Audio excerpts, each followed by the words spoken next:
Hello, hello, hello. Here we are. Here we are. I'm still not back in on my other computer, so you won't see intros and such. So I know um, everybody likes to hear the song, but here I am. Um, so that's the screw up for the intro. You know, everybody's like, Preston has to screw it up every time, but it's uh, it's you know, there's no song playing anyway. So how can I screw it up? Okay, so where are we today? Let's talk a little bit about um, the timeline. Now, there's a million things kind of wrong with the Ice and Fire timeline, but I want to talk about some things that will be that are a little more glaring. So, uh, let's take a look at this document. Oops, not this document. Jeez. And let's talk about what did I close it? No, I didn't close it. There it is. Let's talk about this document. um Here we go. This is the A Song of Ice and Fire fan made timeline, and it is a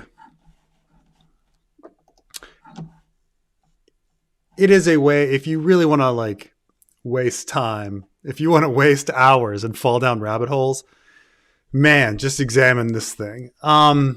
It's really an incredible labor. Um, it's how much time has been put into this and how many things are really cool on it is great. Now, it is, if you examine anything too much, you're like, wait a minute, that's wrong, and you're going to disagree with stuff. And the substantiation is usually really light, the citation, and I wish they explain it further. And like I say, every single thing is kind of off a little bit. You're going to disagree with stuff, but the whole thing together, you keep in mind that the timeline is messy. So it's like they're doing a lot of educated guesses and things like this on this. So it's overall an incredible effort. So, but nonetheless, like I say, every little thing is also kind of wrong on it. Even though but that's because the whole timeline is wrong. This is George's fault. So I want to talk about one of the big things at the beginning of the story is, of course, Waymar Royce's death, like the prologue. Like, when does that take place? And you can see here that on the timeline, they placed it in June of 297. And the reason they placed it at 297 is that later on, when Sansa's at the Hand's Tourney, she remembers that she met Waymar Royce when he was on his way to the wall at Winterfell. Okay, and you go, okay. And then in the prologue, it says that Waymar has been on the wall for half a year. So you kind of go, okay, the month to get to the wall from Winterfell. So 7 months. Okay. So 2 years. So the timeline will go, okay, how about 1 year and 5 months or something back from where Sansa is at the Hand's Tourney is going to be when Waymar Royce dies. Which means that the prologue happens way before like everything else in the story. You know, if you're talking like a good, like, you know, that Waymar was met, 2 years previously from Sansa, and then like add another 7 months. Like, it's just the prologue happening like, somewhere. And now this timeline places the death of Waymar like it places it in June, and then you kind of say Gared getting caught, they place 9 months later. Now you can mess with these months, but the point is, no matter how you cut it, even if you say like Sansa is rounding or Waymar is rounding, all of these different things, it's still the better part of a year between Sir Waymar's death and Gared getting caught. And you got to think about that. Gared spent the better part of a year, in this case, 9 months, going from where he was north of the Wall to Winterfell. 9 fucking months he spent. Like, it took him 9 months. Now, he had horses, remember. So getting to the Wall shouldn't be that hard. And then on that, he's on foot. Like, it would take, like, to get from the Wall to Winterfell should take, like, 6 weeks on foot. So so what the fuck was Gared doing for the better part of a year? And not only that, it's one thing to be hysterical. Like, let's say something tragic happens to you. It's one thing to be hysterical within a few hours. It's one thing, maybe a couple days. But like, when you're talking like, Gared is hysterical for the better part of a year. Like, he is still like so psychotic after like 9 months to a year, somewhere in there, that when they pick him up, he's still like, ah! He's been like finding food, hunting, sleeping, like doing all of the things necessary for life for like nearly a year. But he's still like unable to talk when they like pick him up, and he can't tell like Ned coherently like what happened. Like, he gets up in the morning and he's like, I'm crazy. But he goes out and he hunts food. He collects mushrooms. He forages. He does all of that. But when they try to talk to him, he's still like, for like a fucking year. It's just, once you think about it like that, it's just not reasonable. Like, what the fuck was Gared doing? Like, for a fucking year, he went loopy and crazy, but he was still able to feed himself.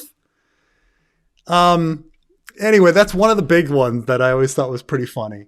But also, figuring out when Dany got married and when she got pregnant, also is really fucking difficult. So one of the things we learn about Dany, and the reason that the timeline is able to kind of place things where they are, is that the comet appears at the end of a Game of Thrones and the beginning of a Clash of Kings. And so we kind of know that Joffrey's name day, Ned's death, and Dany's miscarriage and the pyre and all of that happened in a period that's really close. Like, all of those events happen within, a couple of weeks of each other, because how long is a comet in the sky? Comets don't last in the sky that long.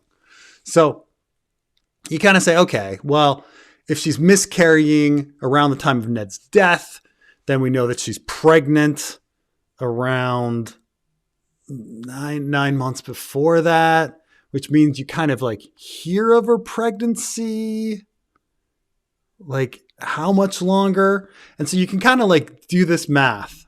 And so here we find that, okay, assuming that like the comet and Joffrey's name day and Ned's death are kind of near the new year of 299, they're placing Dany getting pregnant somewhere in March, which, isn't unreasonable. You might be able to push it weeks or months or whatever if you examine this. But nonetheless, you can see that that you got to figure out like, okay, so when did Ned hear about this? And you find that like, okay, Ned hears about Dany's wedding several months after, but that's the wedding. She finds out she's pregnant when she's in the middle of the Dothraki Sea. So it's been months. So you kind of find that, on the timeline, they say, okay, around September or so, Ned has the argument because they hear about Dany's wedding. So or Dany's pregnancy. So there's about a 6-month difference between like Dany's pregnancy and when when King's Landing hears about it. And earlier, the timeline also kind of figures out that based on Dany's age and everything, that, you know, that their wedding was about 6 months before Robert and Ned hear about it. So there's about a 6-month lag in information. It's a very long lag. Now, maybe Varis is holding information or something. But 6-month lag in information, you kind of, knowing this though, remember that Dany's pregnant, and we have to remember there's a 6-month lag of information, and then Robert hears about it. And then he orders a fucking assassination attempt on Dany before she gets pregnant. But there's a 6-month lag in information. like he should believe that the baby will be well and born by the time like any assassin is going to get there. But they're trying to kill her when she's still pregnant. But the baby's already going to be fucking born. You know, all of these things are really hard to figure out. Also, like, you start thinking about like what's going on in the beginning with Dany's wedding, because she like meets Drogo and he's hanging in Pentos.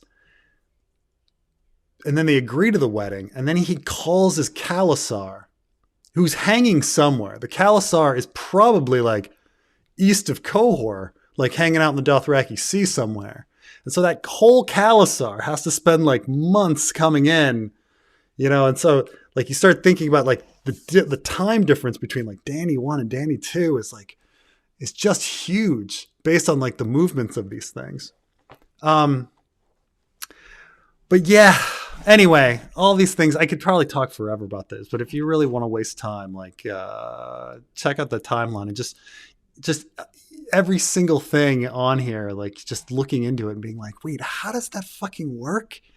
How does that work? Gared's raving lunatic for a year? Anyway, here we are back in. So let's chat here. Anything about the logistics of a multi-year winter?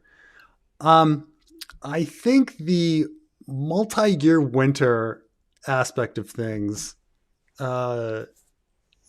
would be just impossible, like in real life. Like that's just not how plants and animals work. Because even if you're talking about human beings having the ability to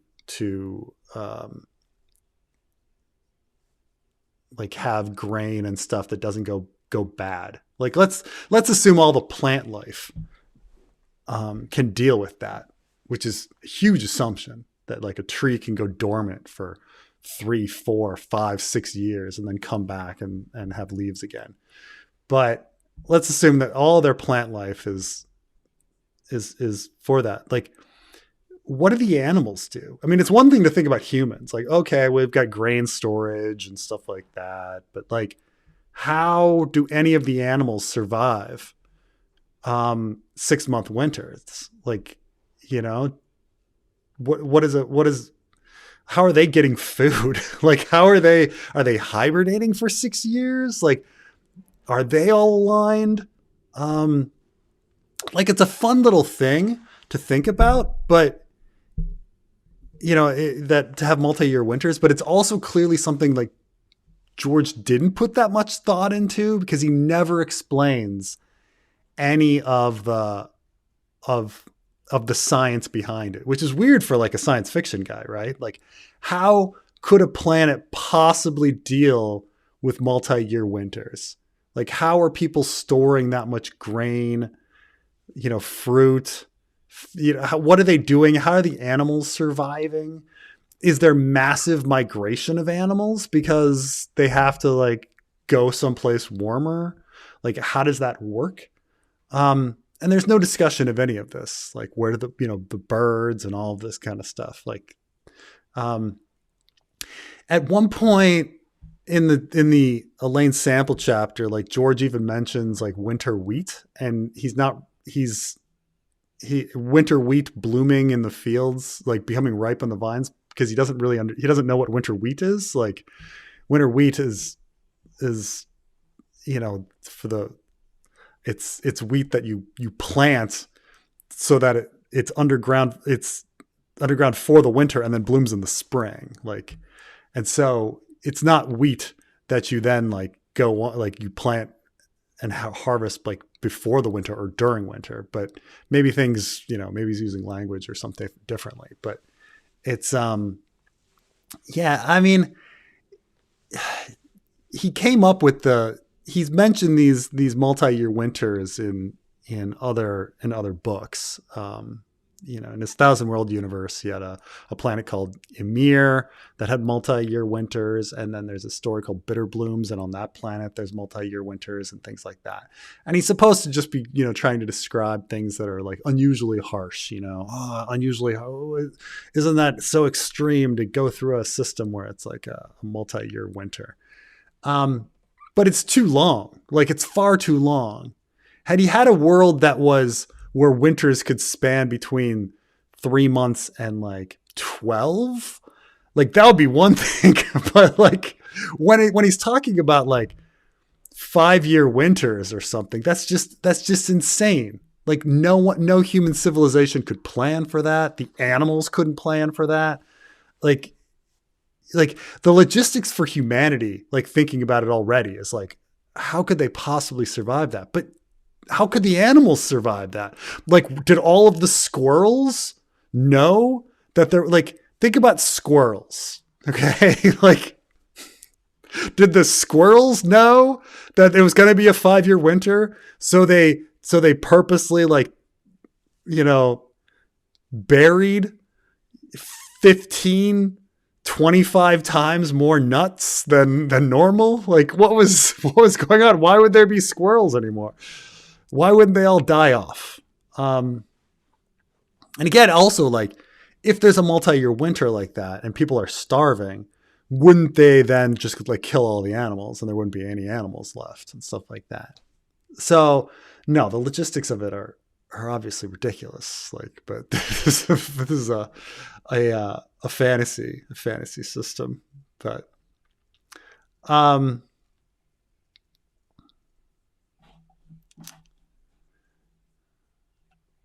yeah, people stockpiling food like crazy. I mean, that's the thing, is even describing just what the people did is insane. But like,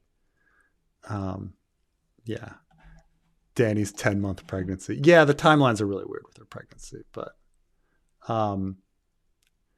especially, it doesn't, like I say, like when you look at the timeline, it's not like the timeline that they built. It's not going to work, but they're trying to make everything fit,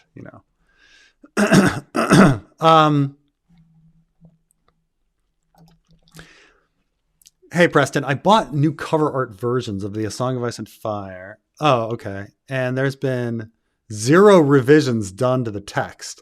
All the typos and editing mistakes in A Dance with Dragons remain unchanged. Oh, wow. He's talking, that's really,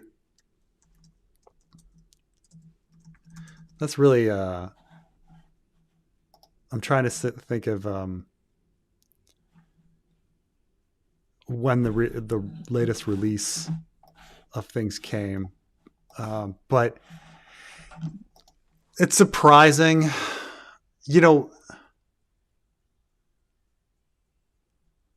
all typos and editing mistakes remain unchanged. So one of the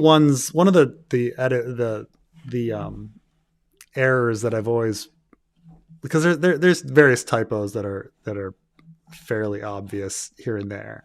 So one that I've always wondered about, like why they never change it, is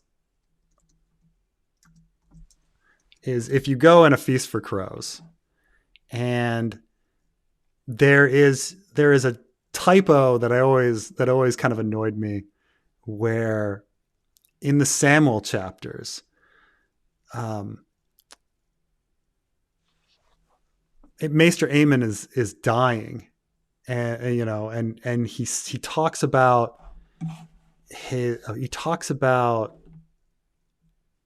the things he wonders about in life, and I remember it was, here it is. It was this particular typo that always annoyed me. He said, Sam eased his arm. I will if you want. You do not know what else to say. I cannot refuse him. He could look for oh, I'm sorry. Wait, is it?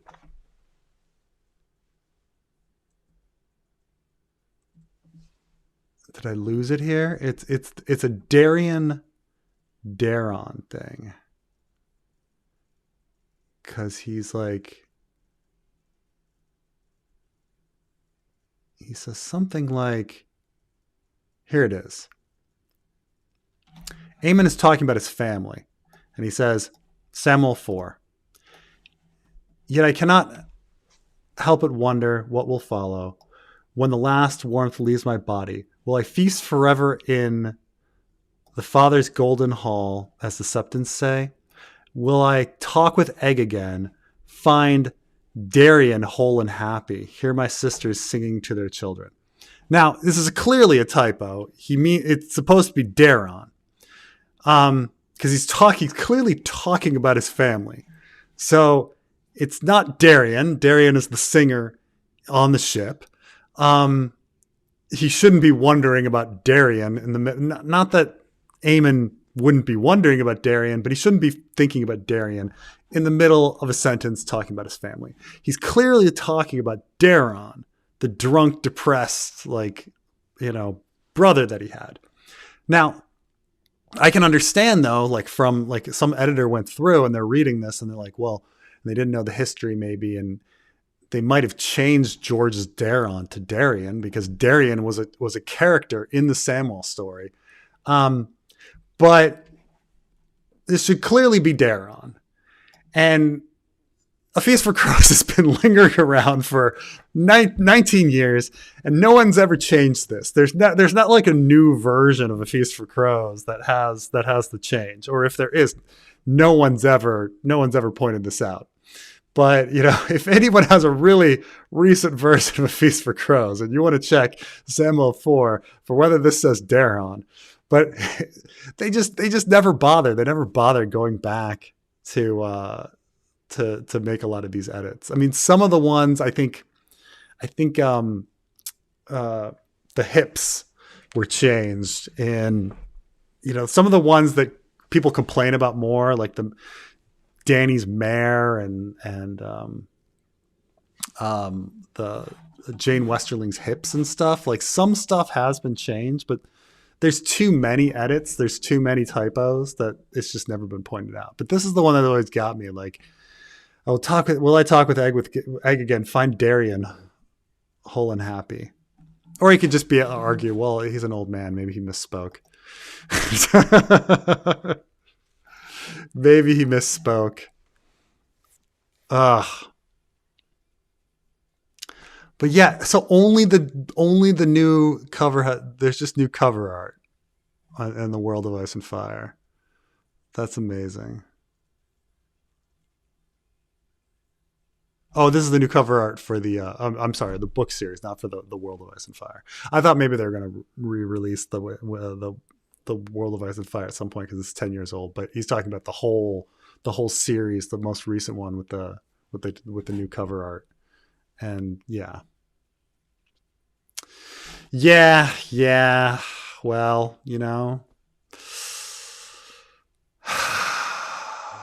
zero revisions and editing mistakes. I mean, it takes work.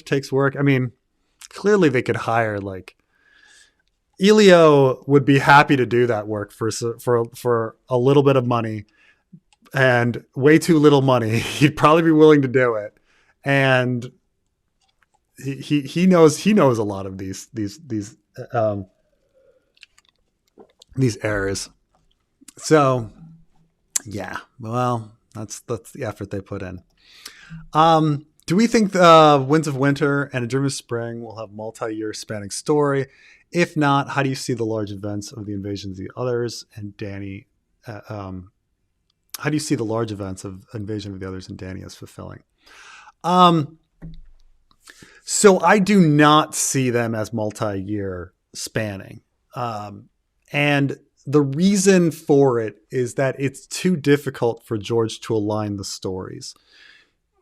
In order to have like a time skip, or you have to get everybody to a point where you can have kind of a comfortable moving forward with the story. And that just isn't possible. Now, it was possible. The only time we saw this happen, where there was just months in between chapters, is early in a Game of Thrones. And the reason it's early in a Game of Thrones is that you don't have, like, most of the characters are together. Like, Stark family is mostly together. Jon and Tyrion go off together, but they're not doing that much. And Dany is doing her thing. And so you can have multi-month jumps there. But when it gets later on, the story is too interconnected for you to advance one story many months. And so even when we look at like the Winds of Winter, we kind of already know that at least for the first half of the book, you're still going to be dealing with all of the plot lines that were introduced in A Dance with Dragons. You have to do the Battle of Ice, do the Battle of Fire, do the Battle of Steel, do the Battle of Blood, do the aftermath of Jon's assassination, do Cersei's trial, deal with Jaime's likely trial. All of these things happen in a very short period of time. And then you're immediately after that going to be dealing with Jon Connington's march on King's Landing or something, I mean, he might sit at Storm's End for months or whatever, but it seems odd, right? I don't know. I mean, it's possible that he could sit at Storm's End and hope for ravens or something. But that all dealing with all of those events, that's half of the book. We know that that's half the book. There's no way around it. Just on page space and like how many chapters are needed to resolve these plots. So, I mean, for George to get to a point where all of the characters are at one point and then can all stop and have a month pass, you just can't do it. And so the story is going to creep forward timeline-wise. I don't actually see the Winds of Winter taking place over more than 6 months. And then you're dealing with A Dream of Spring, and that's like, what, another 6 months? At most a year. But you're also talking like, but say I'm being pessimistic and like the Winds of Winter could take a year and A Dream of Spring could take a year. But, or maybe when the characters, the plot lines all start converging, you can then have the multi-month passing or something. But it just can't, it's, things all have to happen, so, but to get into the second part of your question, like, how do you deal with the invasion of the others in Dany? Well, I mean, I don't think it can actually be done, but the idea is that, okay, the Winds of Winter spends its first half dealing with the other plot lines, and then it's got to get Dany home. It's got to get Dany back to Westeros, but she's got a lot to do. So you could maybe get her back by the end of the book. But even if you got her back by the 3/4 mark of the Winds of Winter, she has to do her second dance of the dragon. She has to fight with Aegon. And so that's going to take, a half a book. So, all we know is the others invasion is going to be fast. It's going to be fast. So George R. R. Martin's original plan of having a 3-act structure of War of the Five Kings, Dany's invasion, and having an others invasion just is going to be lopsided. The War of the Five Kings took 3 books. The aftermath of the War of the Five Kings is taking 3 books, and then Dany's invasion is half a book and the others invasion is half a book. It's going to be fast. The only other way I could see it kind of working is if you start overlapping it. You could have the others invade and have that be part of the northern plot, and then people just being unaware of it, because why would they be aware of it? They're just like, well, I haven't got any ravens. So while Dany is dealing with Aegon, you can have the others' invasion happening at the same time. And then maybe when the others get to like Moat Cailin or something, Dany becomes aware of it, and all of a sudden there's some sort of like shift in the story. So you could maybe have some overlap of the plots rather than it being over. So, I mean, that's how I kind of would see the last book going, that it would start off mostly as Dany's invasion, but transition into others' invasion at the end. So you could have them happen at the same time. But of course, we're never, ever, ever going to get a Dream of Spring. So don't worry about that. So that's a 0% chance that that's happening anyway. But, I mean, I think it can be done, but I don't know if George can do it. It's George's writing style, has become more meandering over time. I mean, his other stories do wrap up really fast, so that's a positive thing on it. Dying of the Light, Armageddon Rag, Fever Dream, they all end fairly abruptly. So maybe, but it's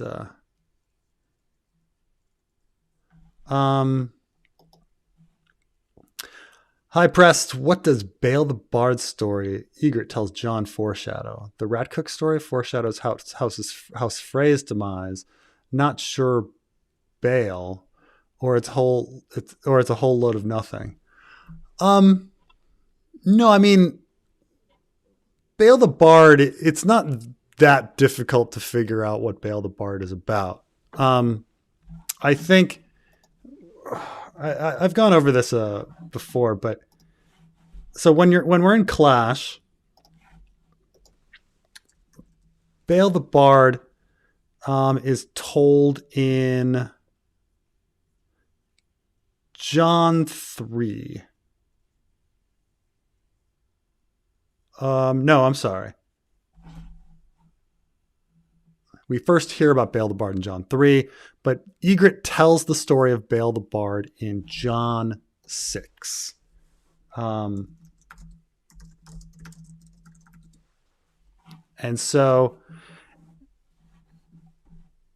And if you look at our chapter lists here, because this is rather important, because a lot of people hear the Bael the Bard story and they're like, well, that's about Lyanna.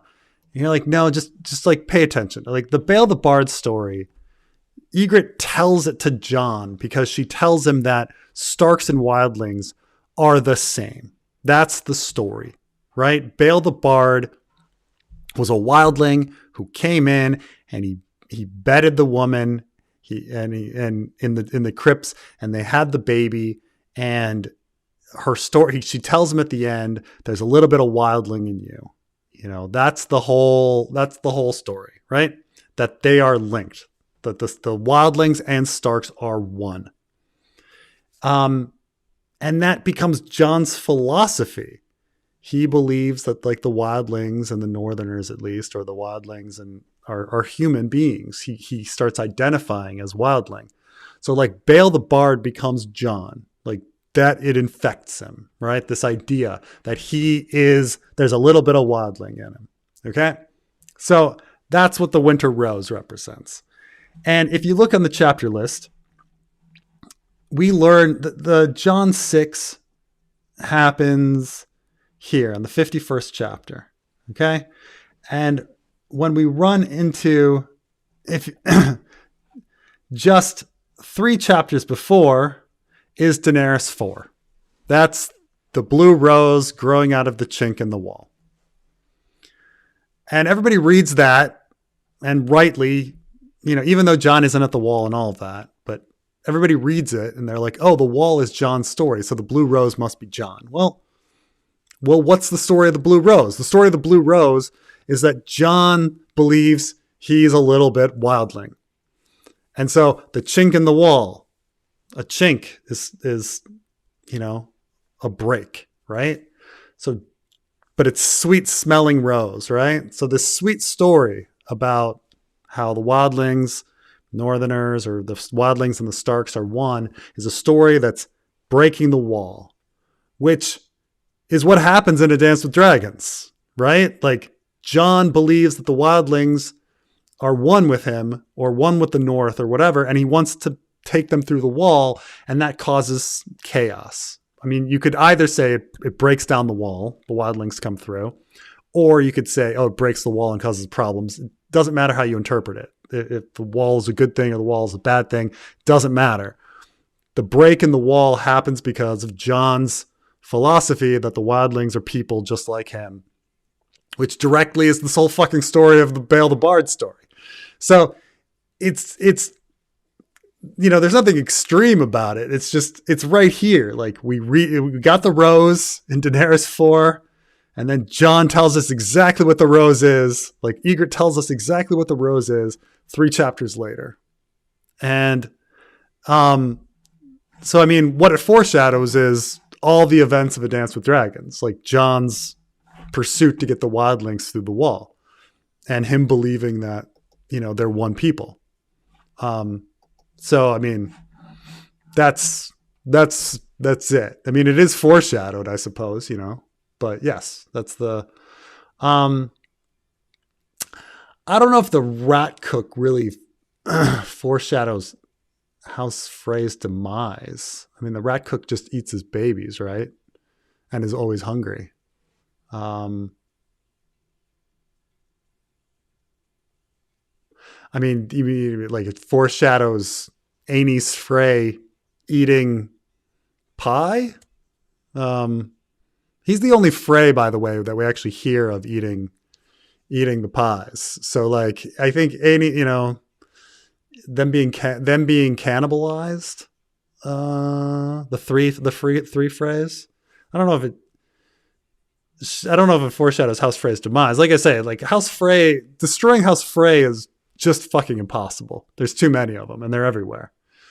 But no, it's the Bael the Bard story is not a load of nothing. It's a very, very important story, and it's Jon's entire story in A Dance with Dragons is the Bael the Bard story.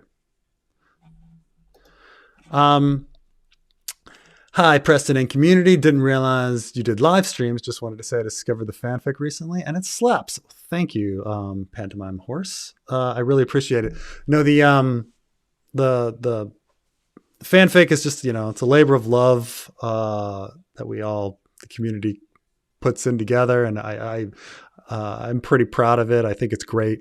And we do live streams here every Sunday and talk about whatever. But it's and I think, by the way, sometime next week we should have new the next Aeron chapter will be out.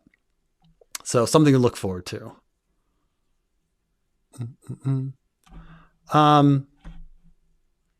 Oh, my big timeline issue is Stannis' army somehow works lightning fast, especially since they get to the wall. Stannis' army does get to the wall way too fast. There's a lot of events there that happen really like in weird orders. Like we find out about Balon's death remarkably early, like in a Storm of Swords, like way too early. But it all relates to the leeches and things like that, and it had to happen to fulfill the Melisandre leech thing. And then they get on that ship and they get to the wall really quick. And George kind of realizes that he made a mistake in getting them to the wall so fast. So he does kind of say like, oh, well, they had really incredible winds. And so he puts in there the Alistair Florent like execution and the winds and A Dance with Dragons in order to get them to the wall like incredibly fast. Now, once they get to the wall, it turns out that the wall is not that long compared to other things.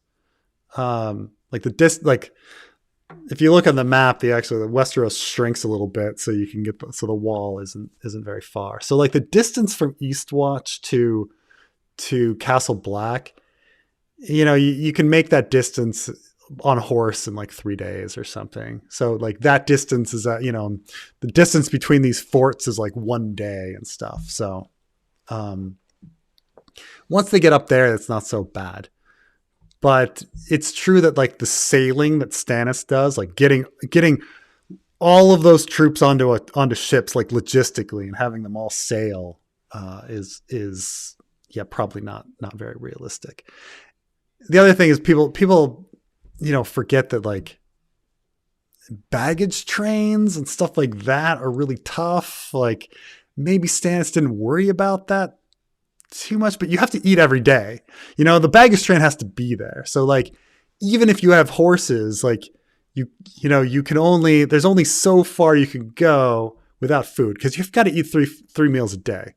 So you've got to have your baggage trains, and those go really slow. They go a walking pace, because they're chock full. So so a lot of people were talking about, like, this came up when we were talking about the Asha chapter and the battle and stuff like that. Like some people hear like 7 days of combat. Like, oh, I guess that's because it takes 3 days to get to Stannis' camp and 3 days back. And you're like, no, it takes a lot longer than 3 days. It takes 3 days for 3 people on horseback.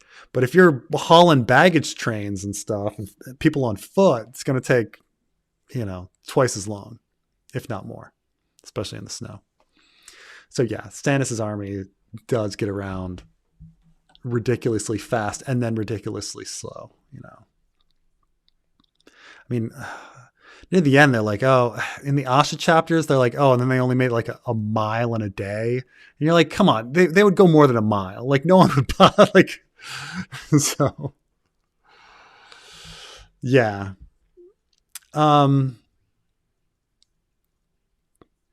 Fellowship of the Rings was released 17 years after The Hobbit.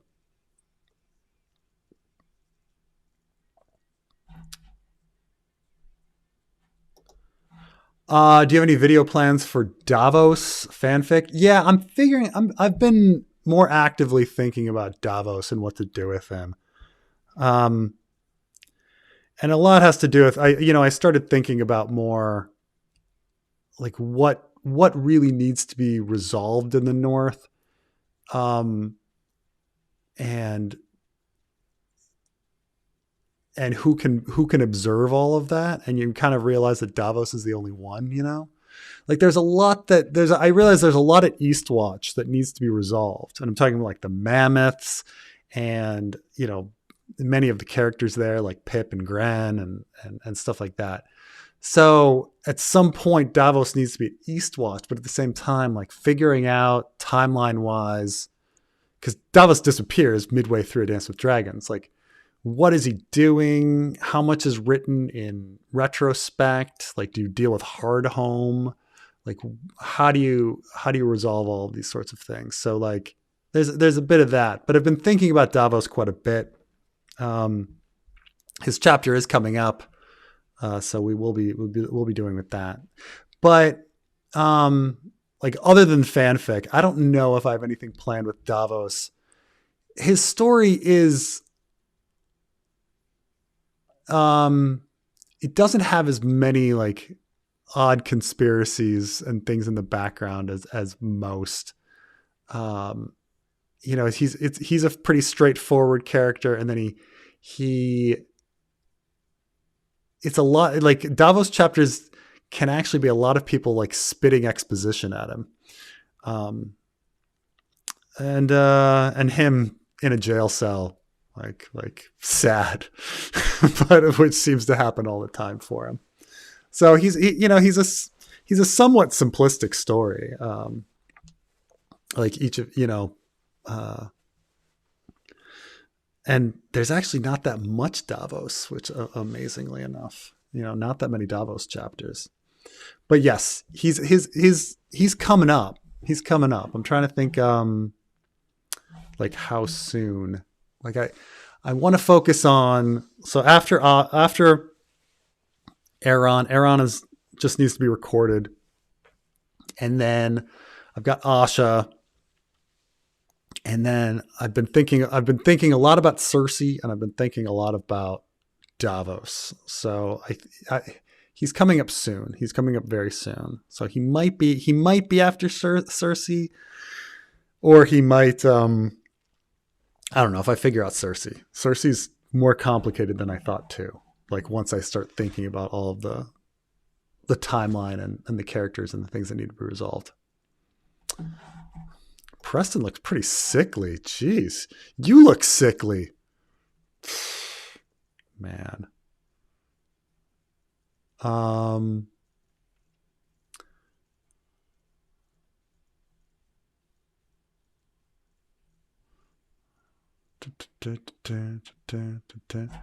Hi there.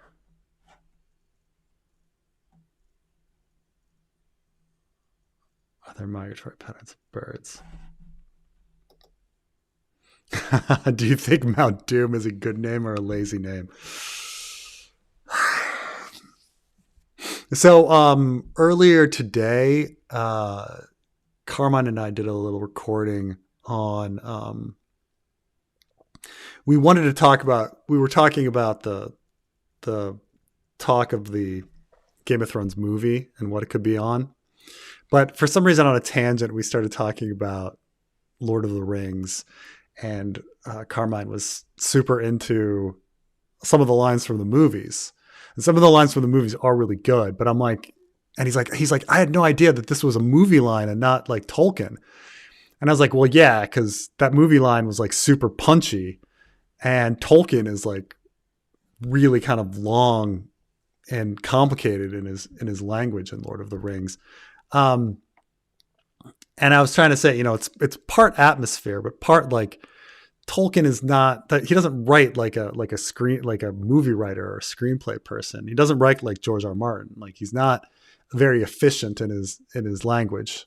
George R. Martin is very efficient,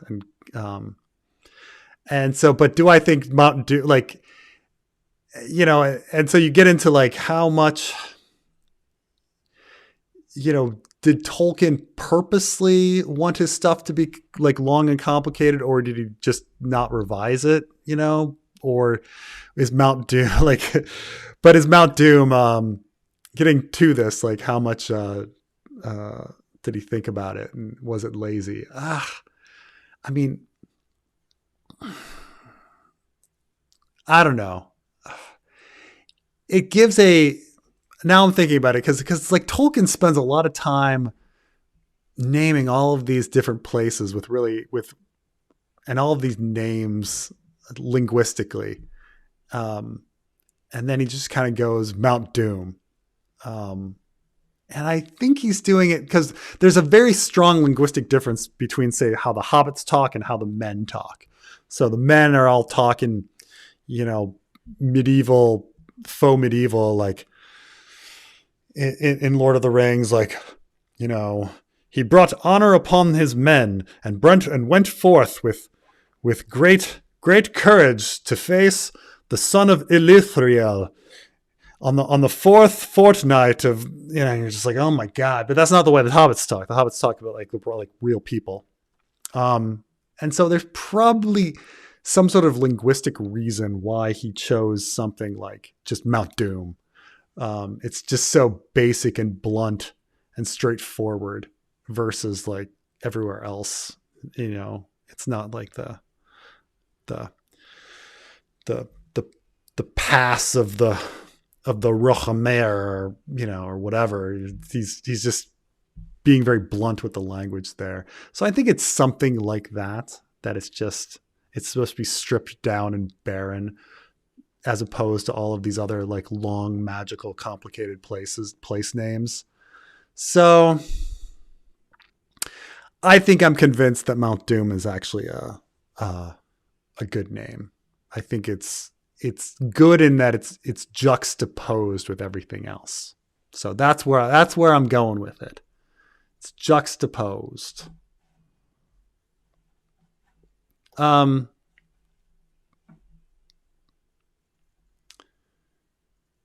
if Shireen is sacrificed in the books, what will be the reason? In the show, it was specifically for the weather. Will the book be different? So I think the fan headcanon, which is of course nothing, but the fan headcanon, which correctly guessed that Shireen would be sacrificed, by the way. Like, fans have been talking about Shireen being sacrificed well before the show, like, sacrificed her. And so, whatever foreshadowing was there, got in fans' heads and they were convinced. So the fan headcanon, even before the burning of Shireen in the show, was, Melisandre will burn Shireen to try to resurrect Stannis, but it will resurrect Jon instead. That was kind of the fans story. So when the show came out, we got Shireen was burned, but the rub that was weird was that Stannis burned her. And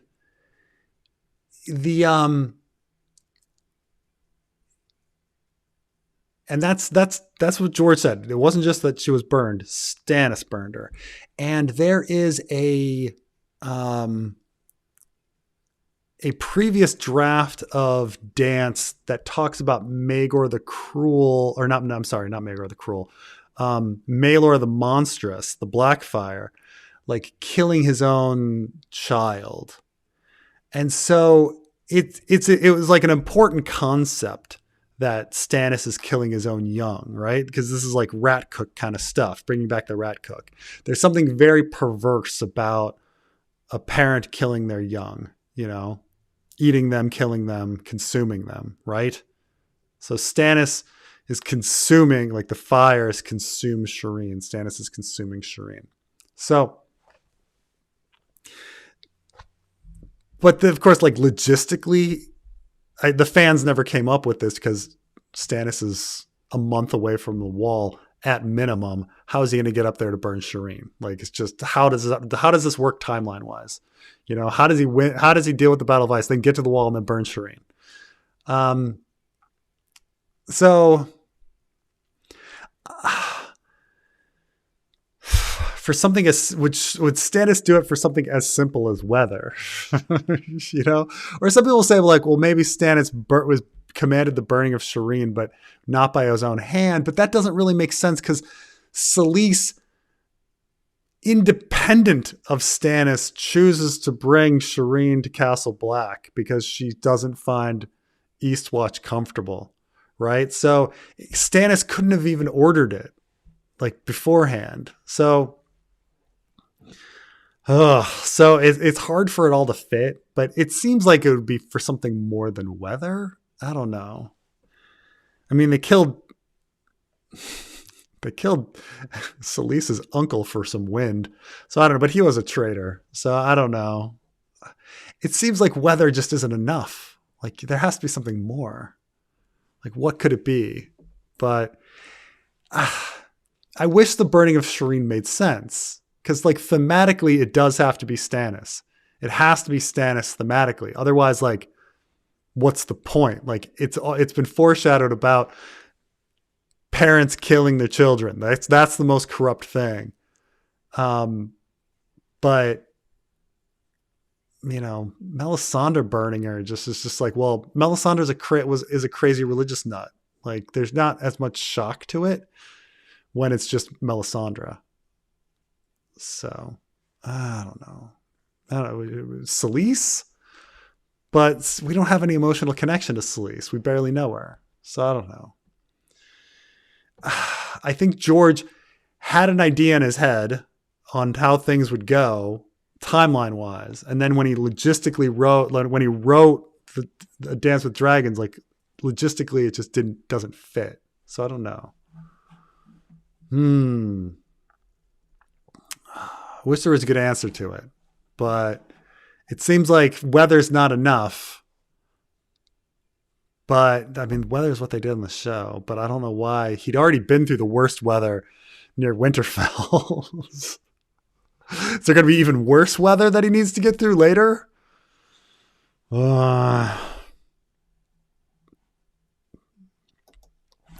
What time is Game of Thrones happening? I assume around 8,000 years from the Long Night Apocalypse, Second Ice Age with fantastic elements, mammoths, direwolves, and cave lions. Like in comparison to our own world.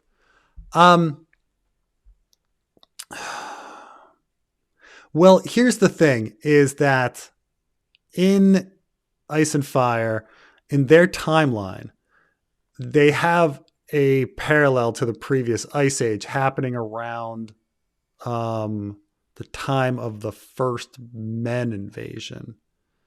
So the idea is that the Arm of Dorne is crossed, like 14,000 years before the main story. And that's when the arm between the Bering Strait existed for people to cross over into the New World.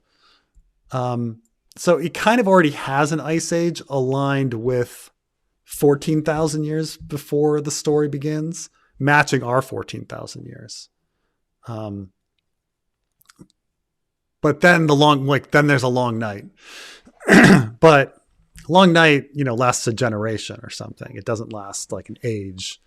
So I think so he does mirror stuff with our last Ice Age, as like when the first men crossed over, just like when the first Americans crossed to the in. So it's there, but you're also right that there's still like mammoths and direwolves and everything. But so yeah, but yeah, so I mean, it's just that the arm was still there, which means the ocean levels and ice caps there's more to it. So I don't know. I think again, I think that the long night is probably a nuclear winter of some sort rather than it being an Ice Age. I think the Ice Age happened at the 14,000 year point, and what happened at the 8,000 year point is some sort of, I would say, nuclear winter. You could argue volcanic eruption, magical other stuff, but I don't think it's an Ice Age at that point. It's just cold. It's just cold.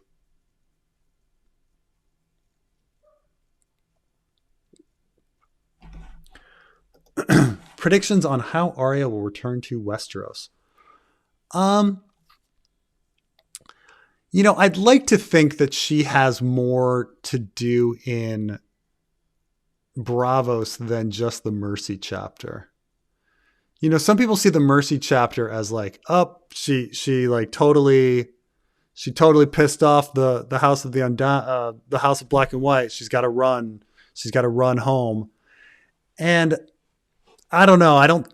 I suspect that that's not the case.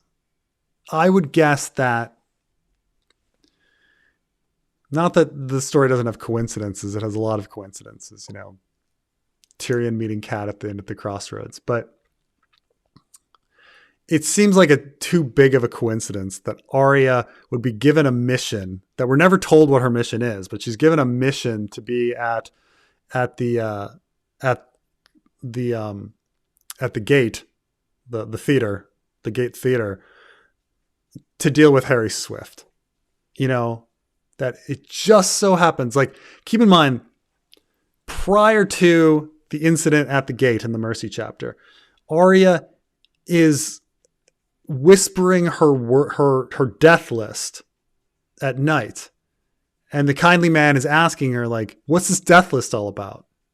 And Arya's like, oh, it's nobody. So the House of Black and White knows the death list. And then they happen to give her an assignment where someone on the death list shows up, and by murdering this person on the death list, she messes up interactions between the Iron Bank and Harry Swift. That seems very convenient to me, maybe too convenient. So I think that the House of Black and White wanted Arya to kill Wrath the Sweetling. I mean, Arya proved herself to be unreliable like that already, right? Like she killed Darian. So they found out that, like, right from the beginning, they're like, this girl kills whoever the fuck she wants. Okay. She doesn't follow directions. So, like, that's the first thing they've learned. They've learned that from the Darian situation. And then they also know that she has a death list. So she kills who she wants and she has a death list. So let's give her a mission at the gate where one of her death list people, happens to be. Like that, it just seems that they wanted it. So they shouldn't be angry at her. They should be happy that she did what she did, and they should have like another mission for her. So I'd like to see another mission past the Mercy chapter, and then maybe then at that point something goes wrong where she has to flee or something and head back to Westeros. But I don't think it's necessarily I don't think it's the events of the Mercy chapter that are going to send her home. I think it'll be something after that. But I think fleeing home or escaping is an important thing. But also keep in mind that, like, she's got to go back and get her sword. She's got to go back and get Needle. They also know they must know Needle is there too. Like it's just, she wasn't very secretive about that whole thing. If you go back and read the chapter, you're like, oh my God, they would know exactly what she's doing. So that's my idea. Oh, what's the Eyrie? The Eyrie was first named, by the way, in a book George R. R. Martin co-wrote called Windhaven, but it was just a place. It was just a place in Windhaven. Could one of Varys' little birds be a Littlefinger plant? Maybe he takes one of the brothel workers' bastards, plants him in Varys' camp that bird spies, feeds info to Varys. Seems more plausible than shooting from the hip vibe in Cat 4. What Clay is talking about is in Cat 4, and I is this one just on? I can't remember if this one has already been posted on my channel or if it was just on Patreon.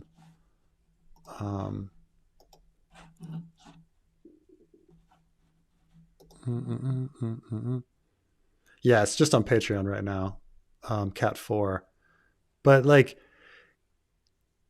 Cat 4 is of course kind of nuts because Varys and Littlefinger are weirdly teaming up in this chapter inexplicably, and fans have been trying to explain Cat 4 forever. And then Littlefinger is just fucking buck wild crazy. He's just buck wild crazy in this. And I say he's buck wild crazy because he finds out about this dagger. He seemingly has no idea about this dagger. And if we believe that the dagger was Joffrey's doing and had nothing to do with Littlefinger, there was no Littlefinger plan, then, Littlefinger is just improvising right there. And he's just like, fuck, it's mine. What? And I want it from the imp, and like kind of an unnecessary thing because he's already planted seeds of discontent between Stark and Lannister. So he didn't really need any more, right? He's already planted in their minds through Lysa that the Lannisters murdered Jon Arryn. So that's already there. And he finds out that Bran has fallen from this tower, and so he's doubling down on something that the Lannisters are responsible for that too. Tyrion's responsible for that. So now we've got it was unnecessary because he's already planted that the Lannisters are responsible for Jon Arryn. And now he's and they're responsible for stabbing Bran. Well, he didn't need to do that, but he just does that. And then it's such a brazen lie that one can find out really soon. Tyrion could be home at any time. He could take a ship back from the Wall. We have no idea. He could not run into Cat at the end at the crossroads. We have Tyrion would get back to King's Landing And Varis would be like, dude, he's been like, Varis could go to the king or anybody, or, who knows who Varis is talking to. You could go to Cersei. Varis is a crafty character. He could go to anybody and they'd be like, what? Littlefinger is spreading lies that Tyrion had a random dagger? Let's execute that motherfucker. Like, what if he goes to Cersei and what's to stop Varys from going to Cersei and being like, Littlefinger is spreading some lie that Tyrion had this dagger and stabbed Bran. And then Cersei goes to King Robert and is like, Littlefinger's spreading this lie. Robert has him beheaded. Like, it's such a fucking dangerous thing. It's so dangerous that like why Varys is silent and does nothing. And then that it actually works. That Cat happens to run into Tyrion coincidentally at the end at the crossroads. Like, it's overwhelming, the luck and risk that Littlefinger was taking in Cat 4. So this is this idea that if Littlefinger has a plant with Varys' little birds, then he could perhaps feed Varys misinformation or something to try to keep this lie going in some way. I mean, I don't know what exactly he would feed to him, because you would have to plan it out. He would have to plan it like Littlefinger would have to hear about the dagger before Varys, and then somehow plant in maybe that it really is Tyrion's dagger. But how would, why would he trust that little bird to know? I mean, I could come up with something. Got to come up with some plot that helps explain like why Varys didn't do anything, why Varys didn't take Littlefinger out. He might have just, this idea is that I think from a fan perspective, we're just like, Varys was just so confused that he didn't know what to do with it. He's just like, what the fuck is Littlefinger doing? And he's just so perplexed that he just doesn't act. He's just like, all right. But it's hard to say. Fans have been trying to analyze and figure out Cat 4 forever. And it's really, I think in the end, Cat 4 exists as a chapter to introduce these two characters. And not much else is really to be analyzed. That George R. R. Martin wrote this chapter to introduce two characters, Littlefinger and Varys, and what they're doing and why they're doing it and their motivations don't really make sense and aren't meant to be analyzed. He was just trying to move the plot forward. That we need to have Cat kidnap Tyrion because that's going to be super exciting. But why Littlefinger is doing this and why Varys invited Littlefinger and all sorts of stuff. It's just, I wish I could make sense of it all. I wish. Some people do. Some people have some ideas and stories about it, but it's crazy. How will Dany go mad in your opinion? I think that how this show did it, I don't necessarily. Well, no, I do agree that she will go mad for somewhat the same reasons as in the show, but that it would just happen over a slower time period. So keep in mind the concept of R plus L equals J is classic fantasy trope, like hidden prince saves the world. And so for so long, like everybody was thinking that Jon was the savior that's going to save it's going to just save the world. And that's just not how George writes stories. Like he doesn't have something so obvious, but also like, it's very rare that he's going to have like some classic, regular heterosexual Joe male, like white male, like be the main hero of the story. Like he likes to have women be the heroes of the story. He likes to have people with disabilities be the heroes of the story. He likes to have, tortured people with problems be the heroes of stories. Like, not somebody as strong and perfect as Jon Snow. I understand that in the book, Jon isn't really that good looking and he's a bastard and all that, but like, come on, he's an awesome, incredible fighter, and he's so good at oral sex, and he's so nice, and he's so incredible, and he's unstoppable. That's just not the type of hero that George R. R. Martin likes. So when the show kind of said like R plus L equals J is not a savior saves the world like formula, it's actually another hindrance to peace because he's another claimant. Like I was like, oh, okay, that makes sense. Like it makes sense. It's just another thing it's another problem. It's not a solution. It's another problem. R plus L equals J is not a solution. It's a problem, which makes sense, because the fans have been arguing for many, many years with R plus L equals J, because people are like, oh, once everybody finds out that he's the son of Rhaegar, like the whole kingdom will unite behind him. And then half the people are like, what book series are you fucking reading? Like, people would be like, isn't he still a bastard because it was a polygamous marriage? Like, you're assuming all of these things, that the whole kingdom is going to be like, yes, polygamy, fine. Like, no, clearly half of them would still think he's a bastard, if not more. Like, it would just create more division, right? Which is what it does in the show. It just creates division. So I think it's what George probably originally planned, that, yeah, it's another thing to drive a wedge between Dany and Jon. And then, her having friends die one by one over the years, like, yeah, that'd be something to make her go crazy. She's got a lot of friends. And if she sees them die one by one, Barristan and Missandei and Jorah and Strong Belwas and, Dario, you just kind of go one by one, and she sees them die.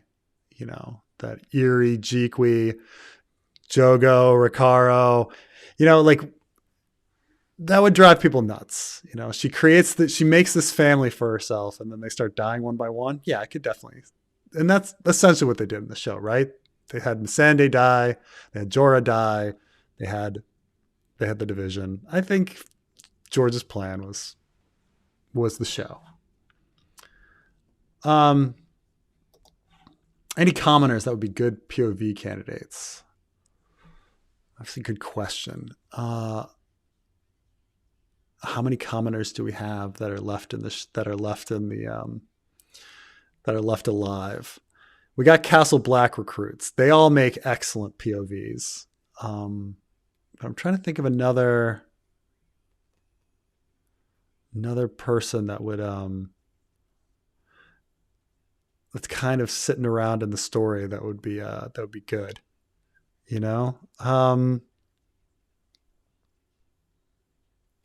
Like, nobody's really with the most common person in the Dornish story is like Feathers.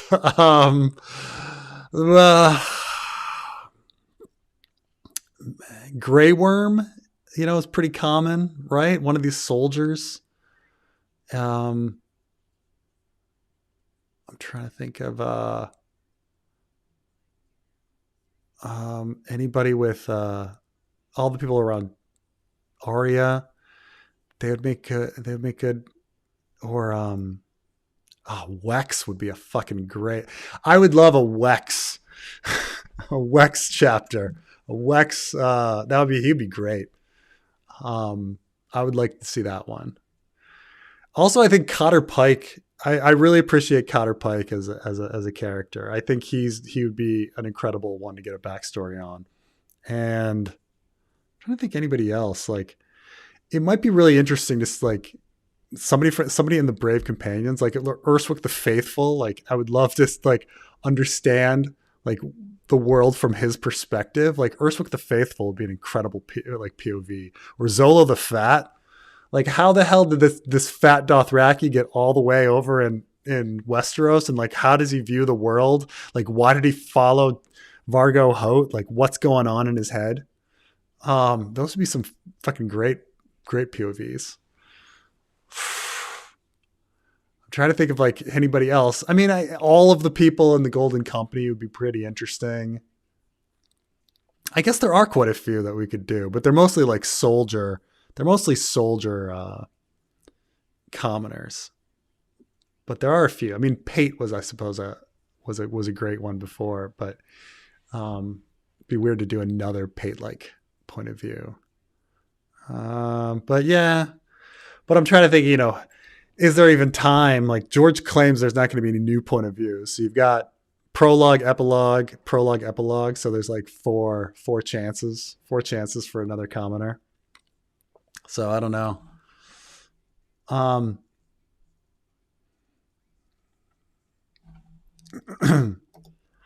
Oh, okay. Multi-year winters. I believe this happens with teak, using it to keep the plants idly locked in one way or another. We don't know if all the planet goes into winter. The other half would get summer. So what he's saying by teak, he's saying telekinesis, like telepathy or telekinesis could somehow like stop all of the animals and have them trigger at some point.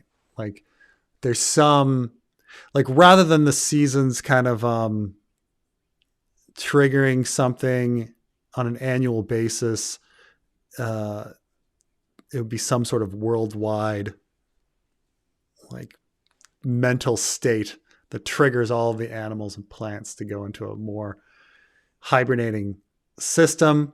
And you are right that if the whole planet goes into winter, if you had larger migration, like huge migrations, like on the level of like Kenya, Tanzania, you guys know what I'm talking about?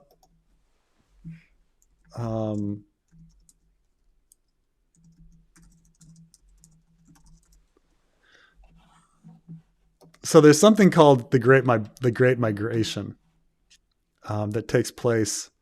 I went to it once in Kenya, but essentially on the border of Kenya and Tanzania, there's a huge national park, and the wildebeests, like just thousands upon thousands of them, migrate hundreds and hundreds of miles from southern Kenya into northern Tanzania, into the Serengeti. And it's just this massive movement of life.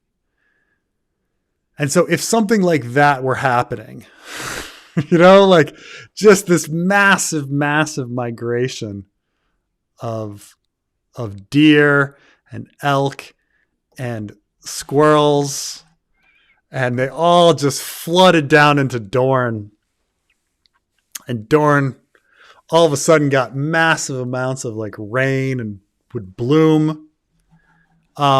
There is a great it's an Oman. There's an incredible, there's this so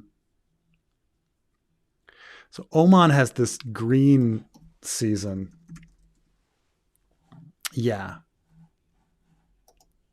So Oman is normally like a desert. Salalah.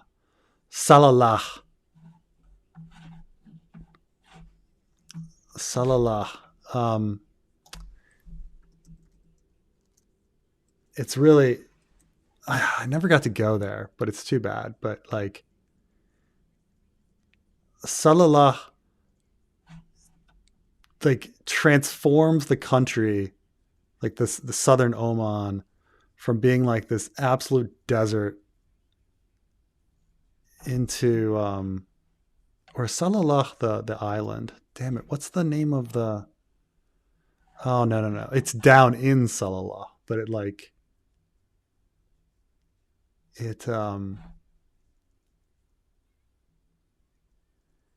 there's like a blooming period where for like the desert gets all of this rain for just a couple months, and then like it goes super green, and then it completely goes to desert again. But it's like this incredibly beautiful period to visit Oman. But yeah, that would happen to Dorne. Would be the idea, is that during the winter, all of a sudden, like Dorne would bloom into green. Like that would be the incredible thing. But but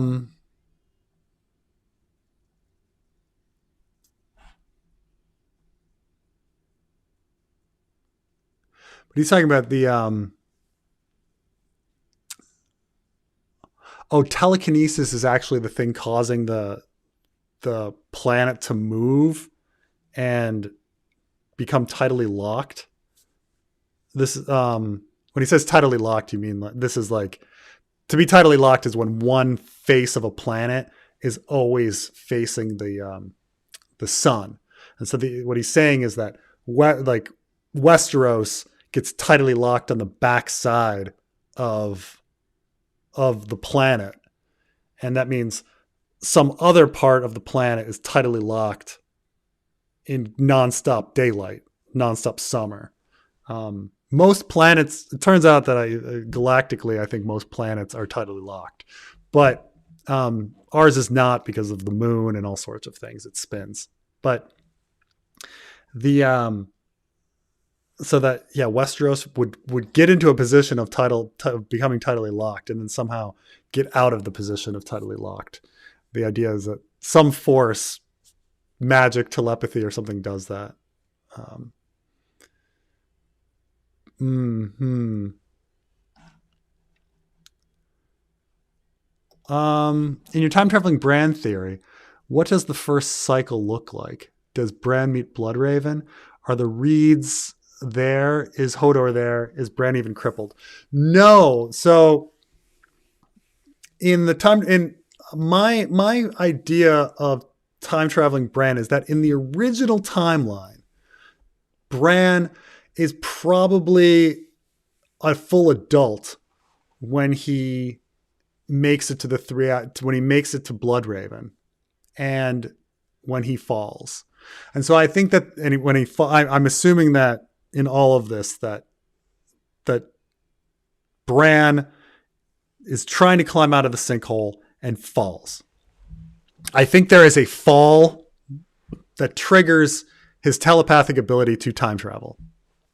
And so I think he is then Groundhog's Daying the situation, and he kind of realizes, okay, I'm too old by the time I get to or it's too late by the time I get to the pit before. And so he keeps running the timeline, and he tries to get there as a younger person, or he realizes that he can't develop his abilities unless he cripples himself and tries to advance himself later. Because I think the idea is in the original timeline, he doesn't awaken his gift because he doesn't have, say, a direwolf, and he doesn't get crippled. Because remember, being crippled, he's in darkness, and he goes into crypts and things like that, and has his ability awakened. The wolf helps him awaken his gift. Being crippled helps awaken his gift. Getting stuck in the crypts helps awaken his gift. So in the original timeline, maybe he develops telepathic abilities, but it's way, way later in life. So he decides that it's too late at that point, and that really, like, what he needed to do was get his telepathic abilities earlier. And so he gets his telepathic abilities earlier by altering the timeline to try to get him to the cave earlier. And then I think in the original timeline, Hodor is not mentally challenged. I think he's a huge, incredible, great knight. In A Dance with Dragons, Bran says to him, you would have been the best. You would have been the greatest knight. You would have been the best knight. I think in the original timeline, he was the best knight.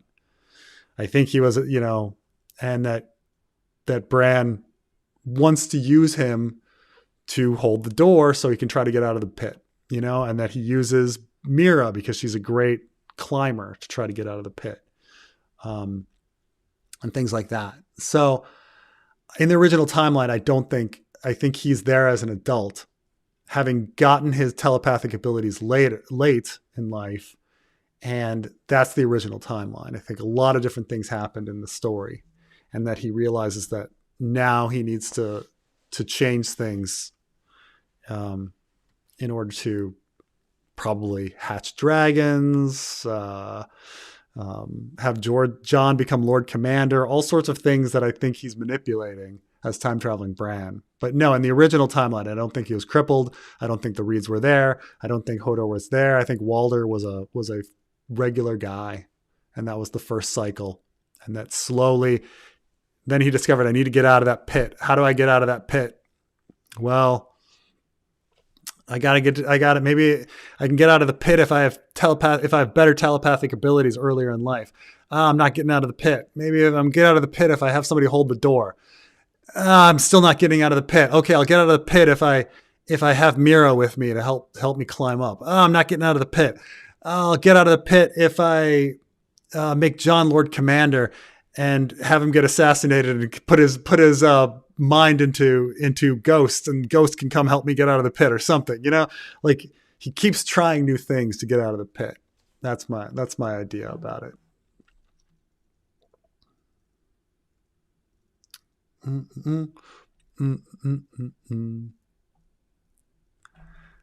Please react to Game of Thrones: A Song of Rednecks. What is this? What is A Song of Rednecks?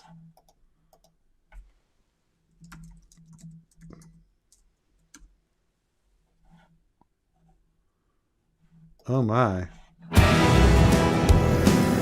Down. Okay, let me check on this.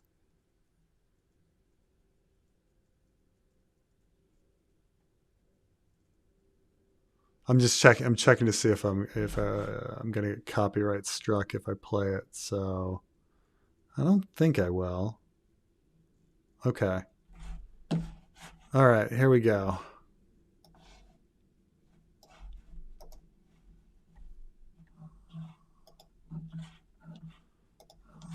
A Song of Rednecks. So this... Down in Wester Hollow where the country folk plotting, it's king of the porch, but his seat's getting hot.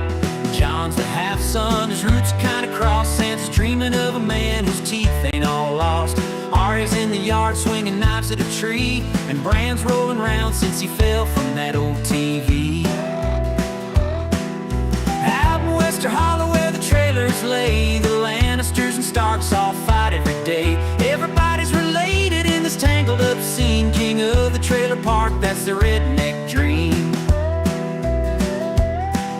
Cersei's in the yard winking at her kin. Jaime's with his sister and it ain't no sin. Tyrion's small as a stump but drinks like a mule. He's guzzling down beer while y'all act the fool. Talon's pulling strings, scheming in the dark. The mountains crushing folks, just tearing them apart. Out in Wester Hollow where the trailers lay, the Lannisters and Starks all fight every day. Everybody's related in this tangled up scene. King of the trailer park, that's the redneck dream. Joffrey's barking orders, making folks kneel, but the Holler's got eyes and his fate's sealed. Littlefinger's pimping girls, dealing in the shade. Varys hears it all, but silence gets him paid. Daenerys rolls up slow with gators by her side. Swamp Queen's in charge and she's ready to ride. Out in Wester Hollow where the trailers lay, the Lannisters and Starks all fight every day. Everybody's related in this tangled up scene. King of the trailer park, that's the redneck dream. Stannis holding tight, claiming he's the king, but down in the holler no one cares about a thing. Melisandre's lighting candles, preaching real odd, while Jon's still wondering if he's even Ned's squad. Hodor's just holding the door, bless his simple brain, but in the game of trailers only the ruthless remain. Out in Wester Hollow where the trailers lay, the Lannisters and and starts all fight every day. Everybody's related in this tangled up scene. King of the trailer park, that's the redneck dream.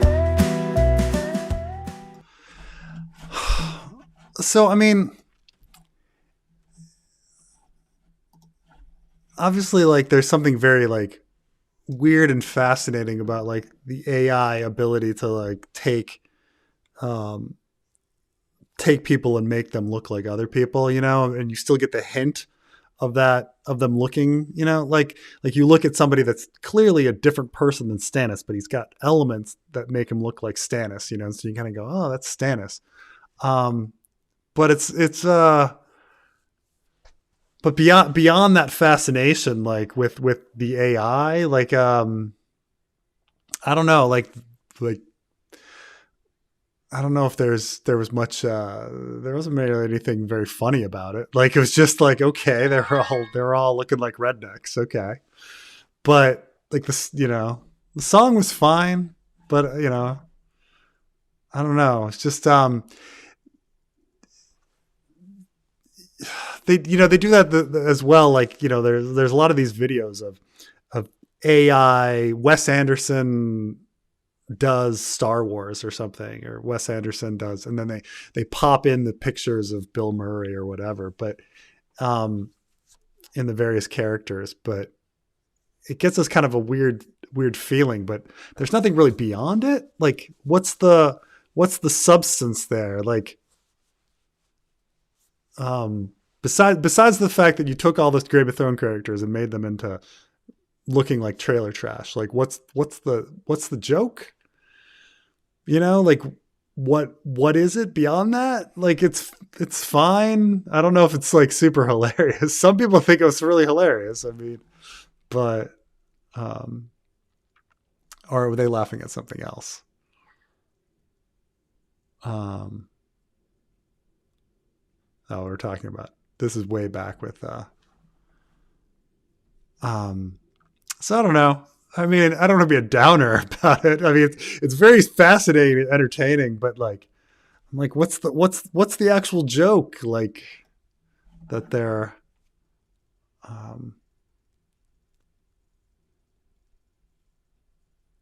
like, are they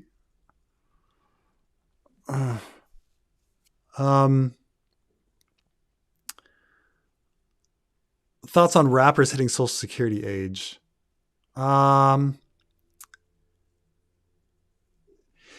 This kind of hit with there's a Senate Live skit where they have like a wedding where they're a hardcore punk band from the early 80s, and they decide to get back together for their daughter's wedding, and she's, you know, because they're all like in their 60, hitting 60. I mean, I guess it's just the thing of life. People get old, but what's odd is that like the first mainstream rappers were all kind of fun, right? They were all the fun ones. There was kind of clean rap right in the beginning, you know, all of that, like, my name is Tom and I'm here to say, like, I love to rap in a major way. You know, it's like that kind of stuff. And then it's like a full, like, good 10 to 15 years later, and all of a sudden it becomes super fucking serious about like killing everybody and shooting everybody and, you know, pimping and stuff like that. So there's kind of this little shift, but still, how old is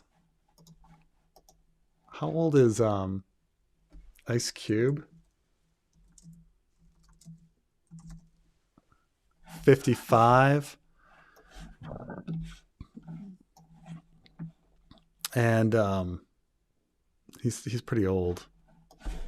But I don't know. I don't know if I have any thoughts on it. People get old. Badasses get old and die, just like everybody else. You know. Yeah, we all get old. It's always kind of weird to think about as well. Like, you know, that like what people, what experiences people go through, and what experiences some people don't remember. Like, you know, people that don't remember smoking on airplanes, or people that don't remember smoking in bars, you know, people that don't remember a time without internet, or being born after 9/11, things like that, not remembering 9/11, and a lot of interesting things like that.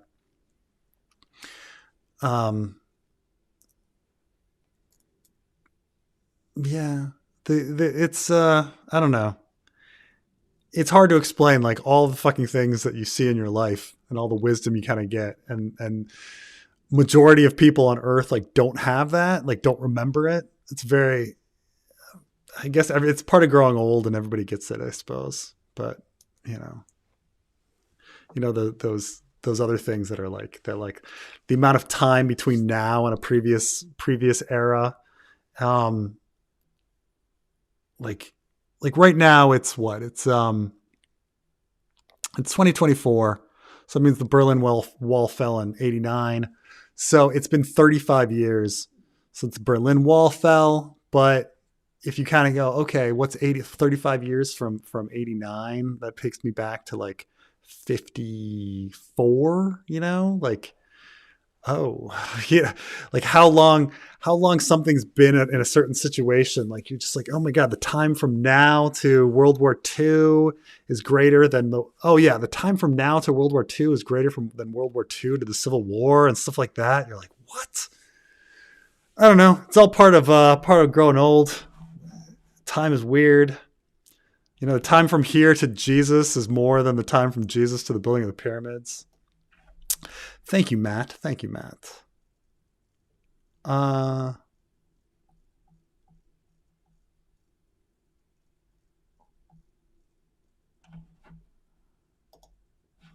Surprised Harris said no to Rogan, maybe for the best. Hope she pulls through. Even some of my country club colleagues are supporting her. I think she said yes to Rogan, but she had a business. I mean, this is what people say. I mean, obviously, who knows what the truth is? But her thing was, they agreed. She said, you can come up, because she had a busy schedule, that you can come up to me and have an hour interview. And he was like, no, you have to do the 3-hour interview down in Austin. And she's like, well, I can't do that with my schedule. And he's like, well, fine, then we're not doing it. I mean, she's very talented at what she does. She's a politician. She's been a politician for years. She could probably handle herself. I mean, if she could handle that Fox News interview, I'm pretty sure she can handle fucking Joe Rogan. Joe Rogan doesn't exactly ask the most hard-hitting questions. So I think I don't think it really matters too much. I think at this point, everybody's opinions are kind of locked in. And so, it's obviously, I think that that I think she's going to win, but I think it's like playing Russian roulette. In all probability, you're not going to die playing Russian roulette. All probability, you got a 5 out of 6 chance of winning. A 5 out of 6 chance you're going to win. But because the punishment for being wrong is so intense that you still worry. So that's where I am with the election. Like, I think Kamala's going to win, but I'm not 100% sure. And if she doesn't, everything fucking falls apart. Like, everything fucking falls apart. So it's hard. If Rogan invited you on his show, would you do it? Sure. Yeah, absolutely. I'd go on Rogan's show. He would never want me on. Him too small potatoes. Though I'd probably get kicked off halfway through. I'd be like, what are you? I probably ended up calling him an idiot halfway through and get kicked out. Or he'd jump over the table and try to kill me. But of course I'd go on Rogan's show. Why not? It'll be a fun experience. I was thinking about the hammer of the waters, and I was watching Interstellar. Could the wall have been a tidal wave that was magically frozen?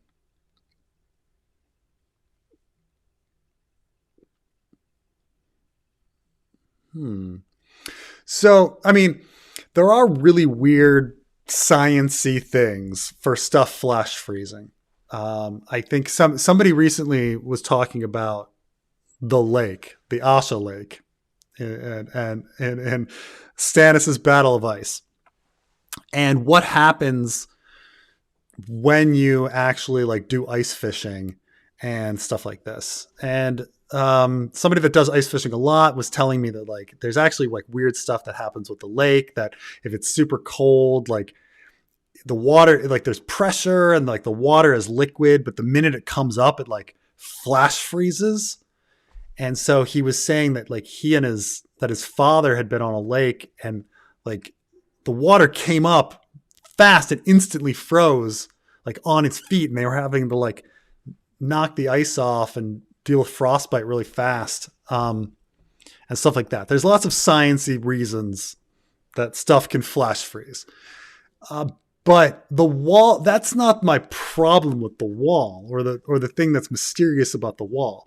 Is say you get to the point where you build a wall of ice. Let's say you are successful in flash freezing something, or you are successful in getting giants to lift big blocks of ice. Whatever the case, it doesn't matter. Maybe you build a really big ice cube tray that's a 300 leagues long. And then lift it off and you got the wall. That's fine. Get your ice there. But the thing is the wall has been there 8,000 years and it hasn't sublimated.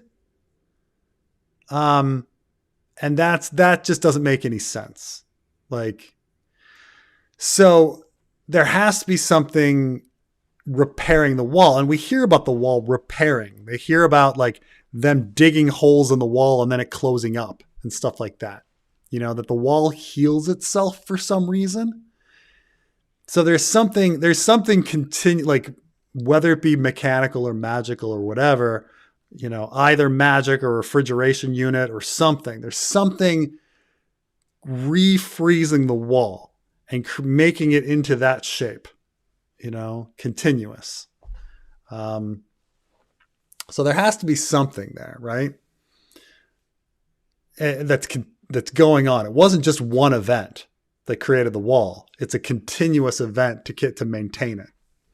And so that's what the weird thing is. So I think that's why I would guess that there's some sort of strange refrigeration unit or something all along the entire wall or something, or you know, if you want to go simply and just say there's a magical barrier or something on this hinge of the world, that's fine. But it's more than just giants lifting big cubes of ice or something flash freezing or something. There's a maintenance aspect to it. Bow, bow, bow, bow, bow, bow. Is there more to Brienne? I.e. trans, intersex, other. Randall Tarley's cursed comment seems harsh. Being heir to Tarth there should be more suitors willing to put up with ugly lady. Stannis Stormlander Knights are looking to marry her.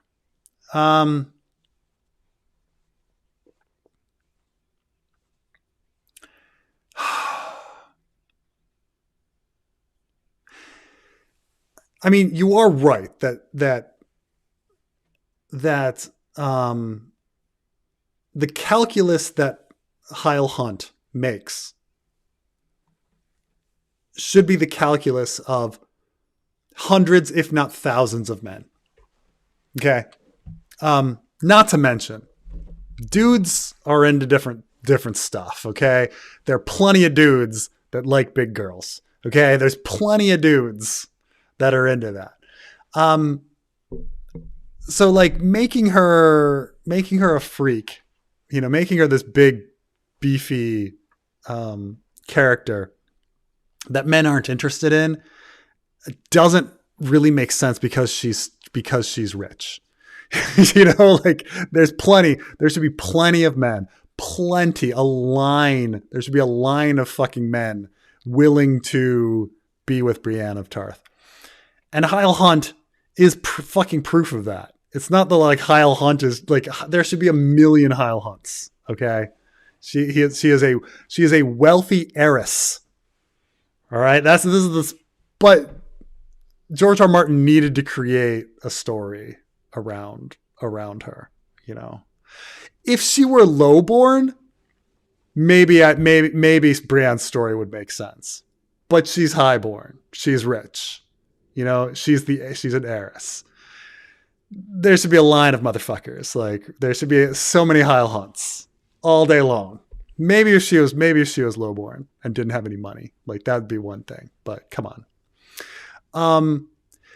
But as for like Brienne and the trans intersex thing, keep in mind that like George is of a different time and he wrote these stories and thought about these stories at a different time. Like trans issues were not on the radar in the 90s when this book began.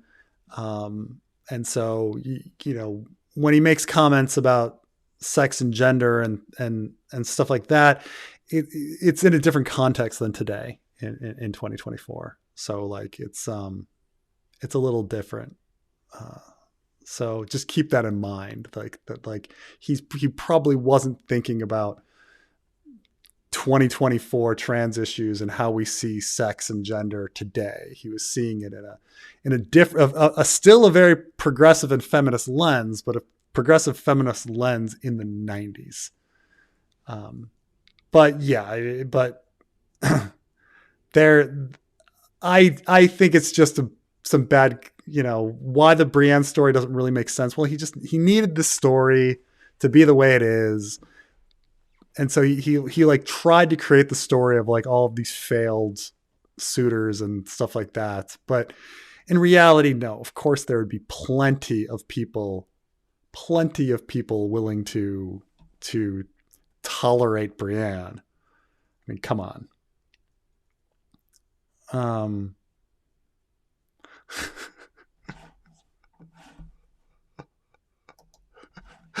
All right, Smitty makes a good point. So one of the big jokes we have about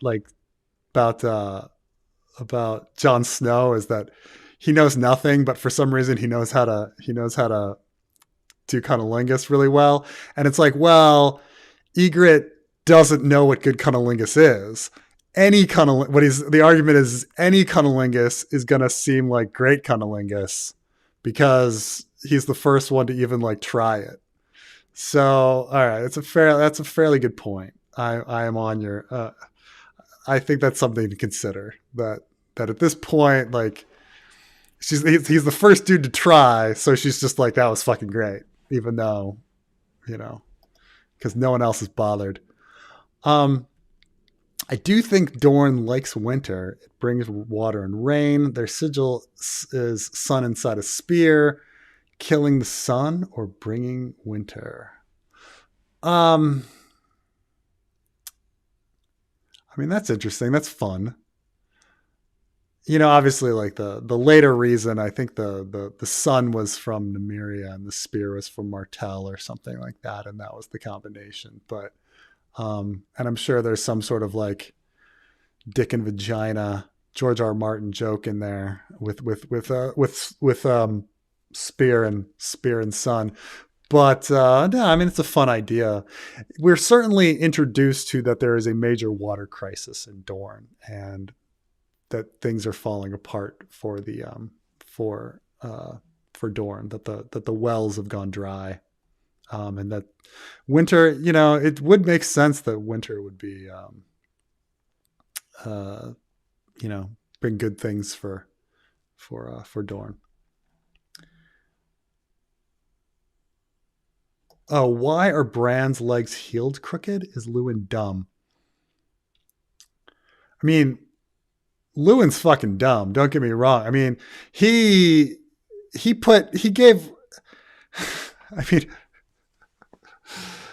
Cat gets her hands cut, and they don't immediately treat them. They spend like giving her all these baths and everything. They have a dog. They have a direwolf lick her hands, and then they have her take a bath, and then after all of that is when they finally like treat her hands, and then he just like his way of treating her is to give her opium so that she's out of it for 4 fucking days for no fucking reason. Like, No, he's a fucking idiot. Don't get me wrong. Like, Luwin is a fucking idiot. I do not know what's up with his medical advice. But yeah, why are his legs healed crooked? I mean, you're right that they should have just splinted them straight, and maybe, maybe he won't be. I mean, it doesn't. The legs being crooked is kind of irrelevant, right? Because he can't even use them. So I guess it doesn't matter which way they're. Maybe he was just like, fuck it. Like, he's never going to walk again. So let's just not touch his legs. I mean, I don't know why they would. It seems like he should have at least splinted them. I mean, maybe they didn't want to move him anymore because they were scared of his back. I mean, you're right that it's. I don't know what they're. Now I'm curious about this. How crooked are they?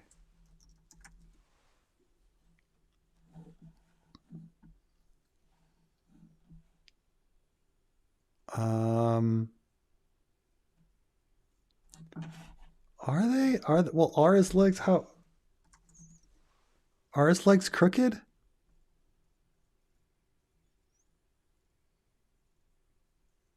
Useless dangling legs, short legs, unable to.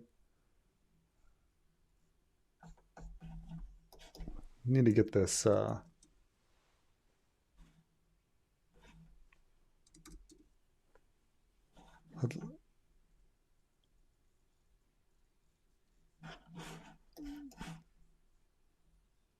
mean, I believe you that it's somewhere. I'm trying to get the exact quote because it's not.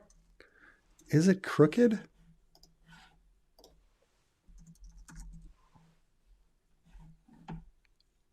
Because, like, you know, obviously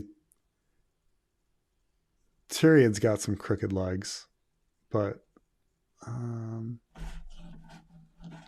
don't know. I'll have to look at this. Is it?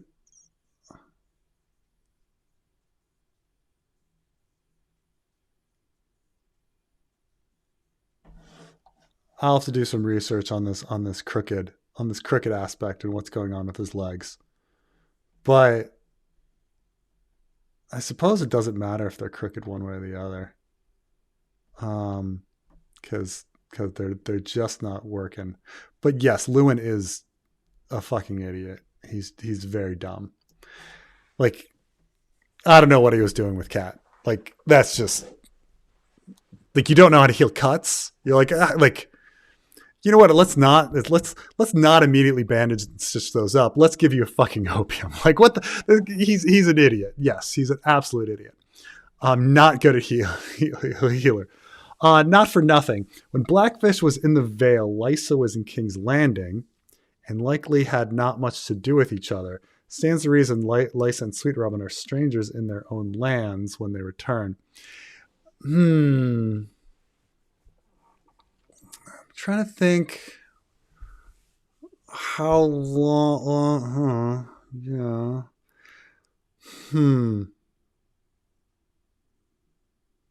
All of that's probably true. That she's not.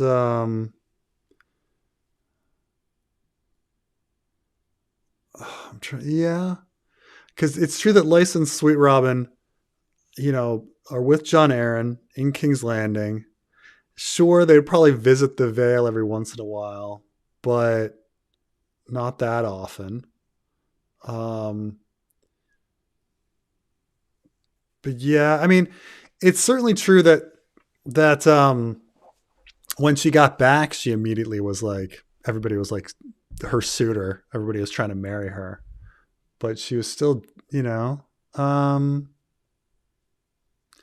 But it is true that, like, it does explain the coldness that Blackfish has for Lysa.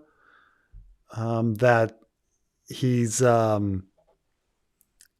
know, you'd think if he was spending years together with her, he would have a lot of affection for her. But he when Kat arrives, he kind of trash talks her. But it makes more sense considering that they're not in the same location. You know, that Blackfish is in the Vale and she's in King's Landing. So yeah, you're right that they're strangers there. I'm surprised like Lysa and Sweet Robin like it so much. They're like, it's impregnable. The area is impregnable.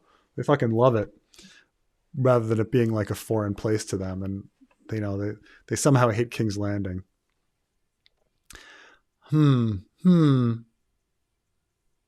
Yeah, it's true that Blackfish doesn't know Lysa that well because they weren't there. They weren't there together, other than maybe visits.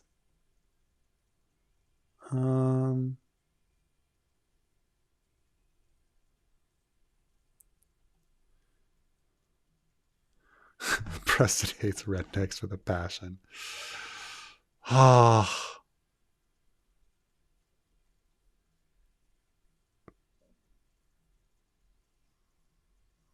Now we're in the redneck stuff.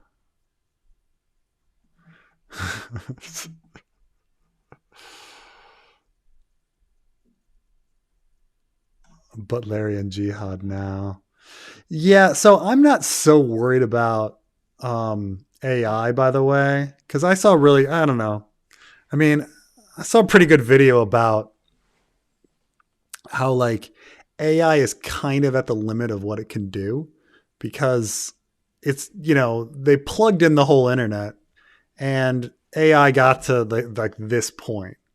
And so there's like, it's a logarithmic advancement on how good it's going to be. So you need like, 4 more internets to get it to like 50% more growth or whatever. But to get new content on the internet, you need human beings to create it. And you need human beings to create it over a lot of time. But if you start filling the internet with AI created stuff, then AI is just consuming itself and it's not doing anything new. It's not gaining any more knowledge. It's just becoming a mass of it. It's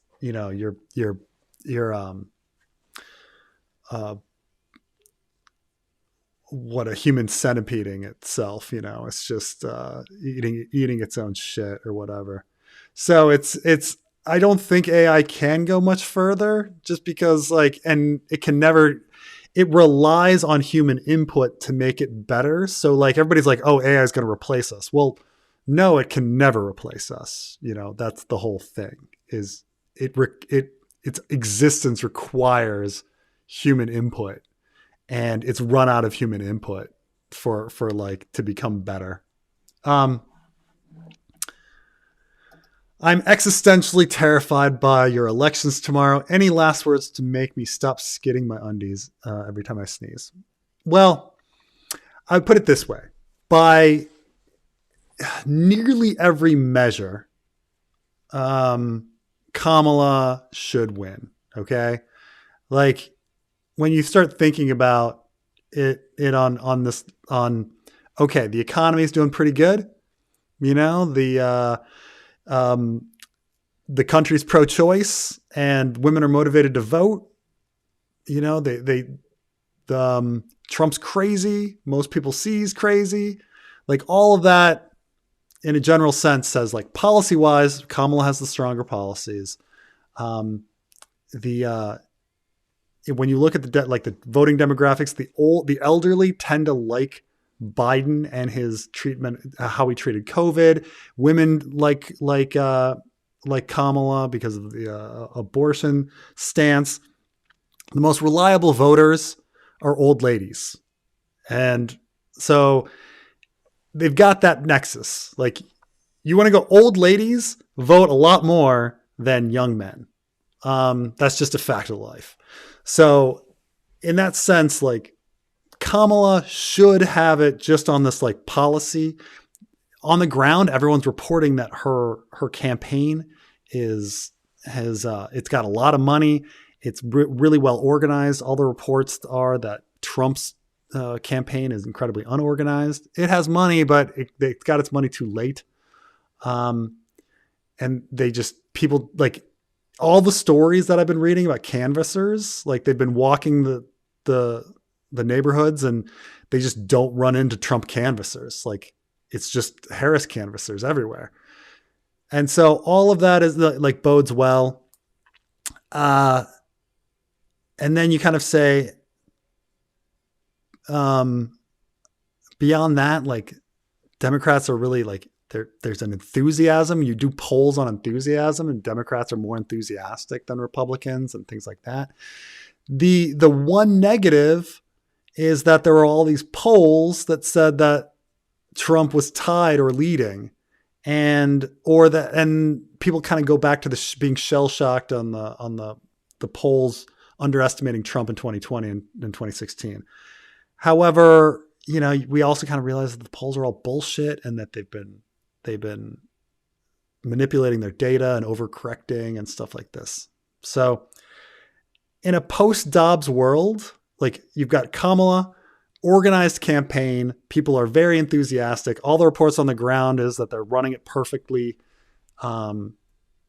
Everything kind of signals that Kamala is going to win. Of course, I'm still nervous and fearful because of the consequences, but it should work out. I mean, you compare it to something like Hillary, the Hillary campaign, where the situation where everybody's like, oh, Hillary's going to win. Hillary should win. Well, there was a lack of enthusiasm back then, right? And people generally accept that like Kamala is much more likable than Hillary. You don't have all of these like negative stories about Kamala that you do about Hillary, right? There's no October surprise with Kamala like there was with Hillary, like there, about the email scandals and things like that were invented, to trash Hillary. So you can look at each of these things and go, okay, like what would actually cause like Kamala to lose? I mean, even when we hear stories about Republicans defecting, we have never Trumpers. We have the Haley voters, There doesn't exist that on the Democrats side. There aren't Democrats who are defecting to the Republican side. Why would they? You have to start searching for like little things, like they're like, well, maybe these black men are going to suddenly like vote for Trump because black men have a problem with black women. Or maybe all these religious Hispanics are going to switch over. You get these like niche kind of things where they're like, maybe. People have been talking about black voters defecting to Republicans my entire life. It's never fucking happened. Okay. It's never fucking happened. Very consistently, black people have voted for the Democrats 90% of the time. Very consistently. They're a very loyal voting bloc. Hispanics, yeah, there tends to be a little religious movement to them, but Trump has been going around like saying Puerto Rico is, well, he had the comic before, like telling them that Puerto Rico was a pile of garbage, and he treated Puerto Rico, really the disaster relief there, horribly and stuff like that. But you could say, oh, well, Mexicans don't care about Puerto Ricans. Well, maybe, maybe all of his talk about rounding up all of the immigrants into prison camps and concentration camps and with the military and shipping them off, maybe that's going to fly really well with self-loathing Hispanics. But like overall, you kind of go, okay, are any of these policies winning policies? And you kind of go step by step, item by item, and go, okay, like this is really a winning thing for Harris. This is really a winning thing for Harris. Like it starts, like it gets to the point where you're like, a Trump victory, although we fucking fear it, it seems so fucking illogical. Like we see all of and there's no evidence of it on the ground. You look at the rallies, and his rallies are empty and small. Harris rallies are huge. Like unless there is some secret Trump voting bloc that we all fucking fear, because that's what happened in 2020 and 2016, that these secret Trump voters come out. But it just doesn't. We don't know where they would come from. So, it seems good for Harris, but obviously still fearful. But what is this new appeal? Like what new appeal would bring people out for Trump? Like, somebody sitting at home going, inflation's bad. I voted for Harris last time, or I voted for Biden last time, but inflation's bad. I'm going to vote for Trump. Like, it's like these really weird narratives. You have to go to like weird narratives to get that. Hello. where would they come from? From the swamp, of course, like the swamp man. They would just like rise out of the swamp Yeah, every that's 4 true. years. That's true. Or from your favorite place, the Cracker Barrel. Yes. But since since Dobbs was overturned, since we had the Dobbs ruling, I'm sorry, when Roe v. Wade was overturned, we had the Dobbs ruling. Democrats have overperformed in every election. So it's a very different time, you know? Like I say, I think Kamala's going to win. All the evidence points to Kamala winning. If she does not, I will, it'll be horrible, but it doesn't seem likely.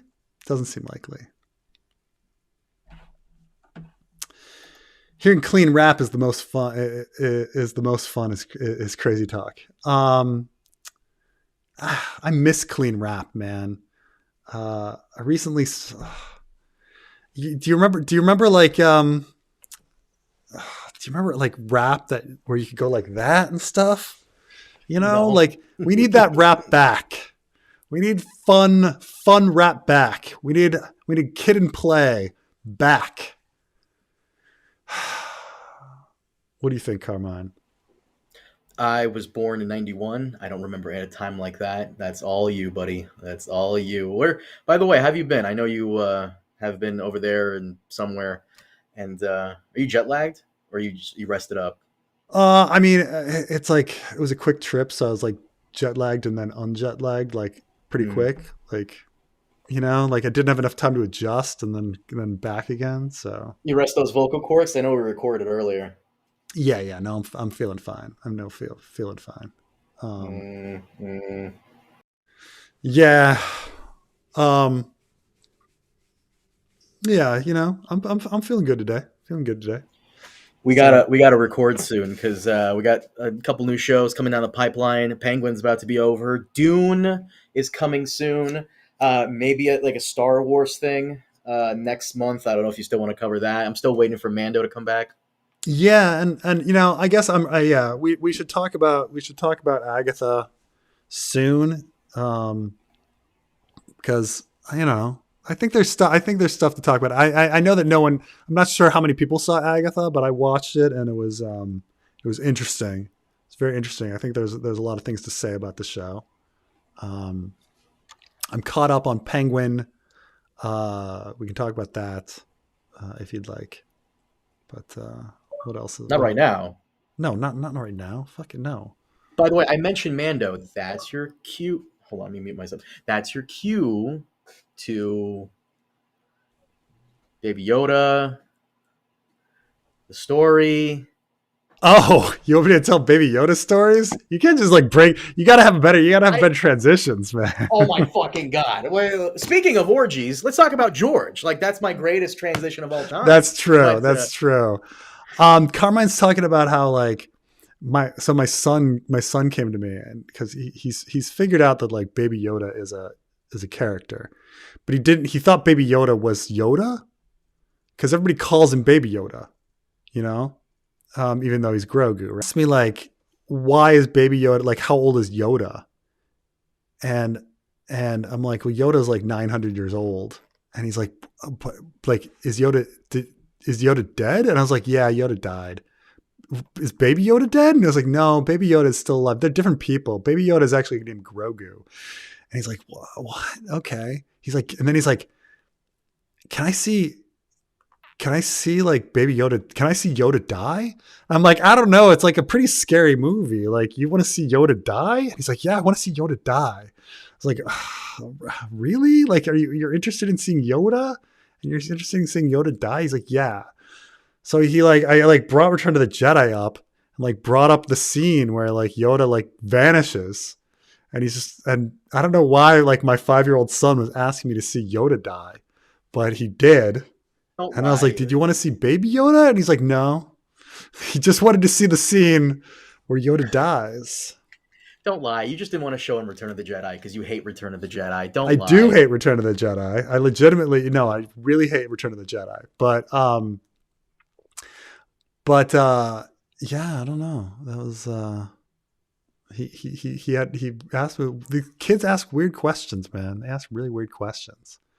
But yeah, asked me about that. Yeah. What's going on with your life, Carmine? Stuff and stuff. I have to keep bothering our boy Yorian to make me feel better every Who? now What? and What? then. Jurgen, remember I brought him on stream a while back? Oh, Yurian. Yeah. I Yeah. have to bother him at like 4 a.m. specifically, just because he complained about it. I time it exactly to bother him at 4 a.m. his time, and I DM Gotcha. him and I call him and I bother him, like, make me feel better. Well, you see, Carmine, the polls say no. Show me better. I need more. I need graphs. So I bother him. Knowing that Bran is born in 290 and conceived in 289, can we assume that he is the one affecting events in 289? So what Daniel's talking about is that there's a lot of crazy stuff that happens in 289 in our story. Busier year than most, because it's the year that Dany is probably expelled from the house with the red door. It is the year of the Ironborn rebellion. It is the year that's probably that the Dornish made a deal with the Archon of Tyrosh and all sorts of things. Like, all seem to converge on this one year. So, and it being Bran's like conception year as well, I wonder how many things are all going and, all going on and moving in this one specific year. Yeah, I don't know. I don't know if with time traveling, because I've made this theory that like time traveling Bran cannot affect events, or would not affect events before his conception, because that would prevent his own existence. And so that maybe this is the reason. Yeah, I mean, it's stuff that like I'll probably get into the fanfic, though. I don't know if George would ever get into it. I think he'd probably leave all these things complicated, but yeah, I'd marry Gwendolyn Christie any day of the week. Gwendolyn Christie is like 10,000 times hotter than Brienne is supposed to be.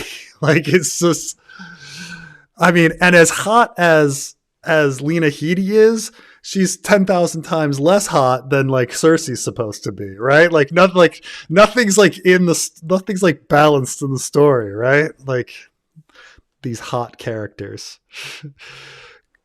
Oh, yeah. But I mean, before you move on, by the way, what's with the unamused face? That was the AI thing was hilarious. You just don't like rednecks. That's your thing. No, I think it was. No, I don't think it's the redneck thing. I think it's the AI thing. Like, I think that like AI in general puts me in a foul mood, and it's hard for me to like find something entertaining and funny when it's just so disturbing to me. I think that's it more than anything. Like, disturbed by the AI. Yeah, I mean, I just don't think I think AI. Generally speaking, I mean, that video, a lot of work was put into it, especially with the songwriting and stuff like that. But like, unless the song was done by AI, but I kind of think AI is lazy and creepy, and I'm not sure like what the function is of it. So the AI, I think it's just the AI triggering me and making me not really think that it's funny or amusing. I think that's it. It's not the redneck thing. I think it was just the AI thing. Though the redneck thing.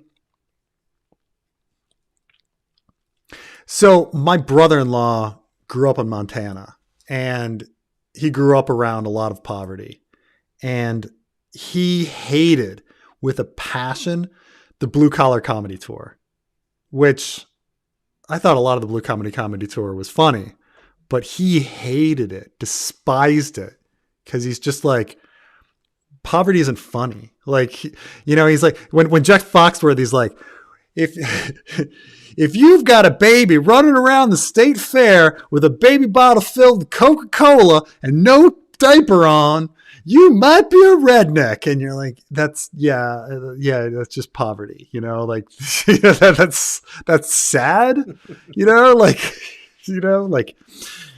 if you've got if your calorie count is less than 900 calories a day and you don't have, proper vitamins and minerals or dental hygiene, that's a sad situation. So I think maybe a little bit of that. I don't know. Maybe you're right. Maybe it's both the redneck thing and the AI thing.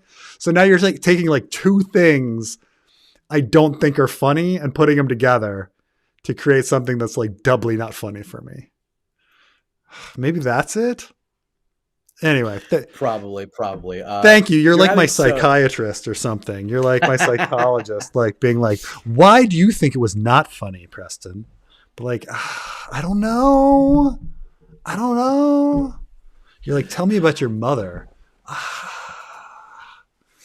don't know. I'm going to dip for a bit, but I'll be back on later. Well, hold on a second. You keep talking while I go to the bathroom, okay? Hold on. No. Give me like 15 seconds.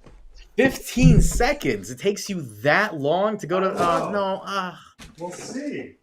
Eventually, honestly, this is I guess good practice because eventually I'm gonna start streaming myself and gotta fill time. The problem with streaming, ladies and gentlemen, is that you have to kind of fill time. You can't have awkward silences, so you always gotta like keep up. As much as I hate Alex's boring super chats, they really do keep like things moving along and along and along. So. Yeah. Sorry, Alex, you suck, but keep them coming, man. You're putting Preston's kid through college. Keep them coming. And while I'm here, Quentin is alive. Ramsay wrote the pink letter. There is no Dornish master plan. What else? What are the other theories that I know? Roose is not a vampire, though I don't think anyone took that one seriously. Jon Snow's election wasn't rigged. What else?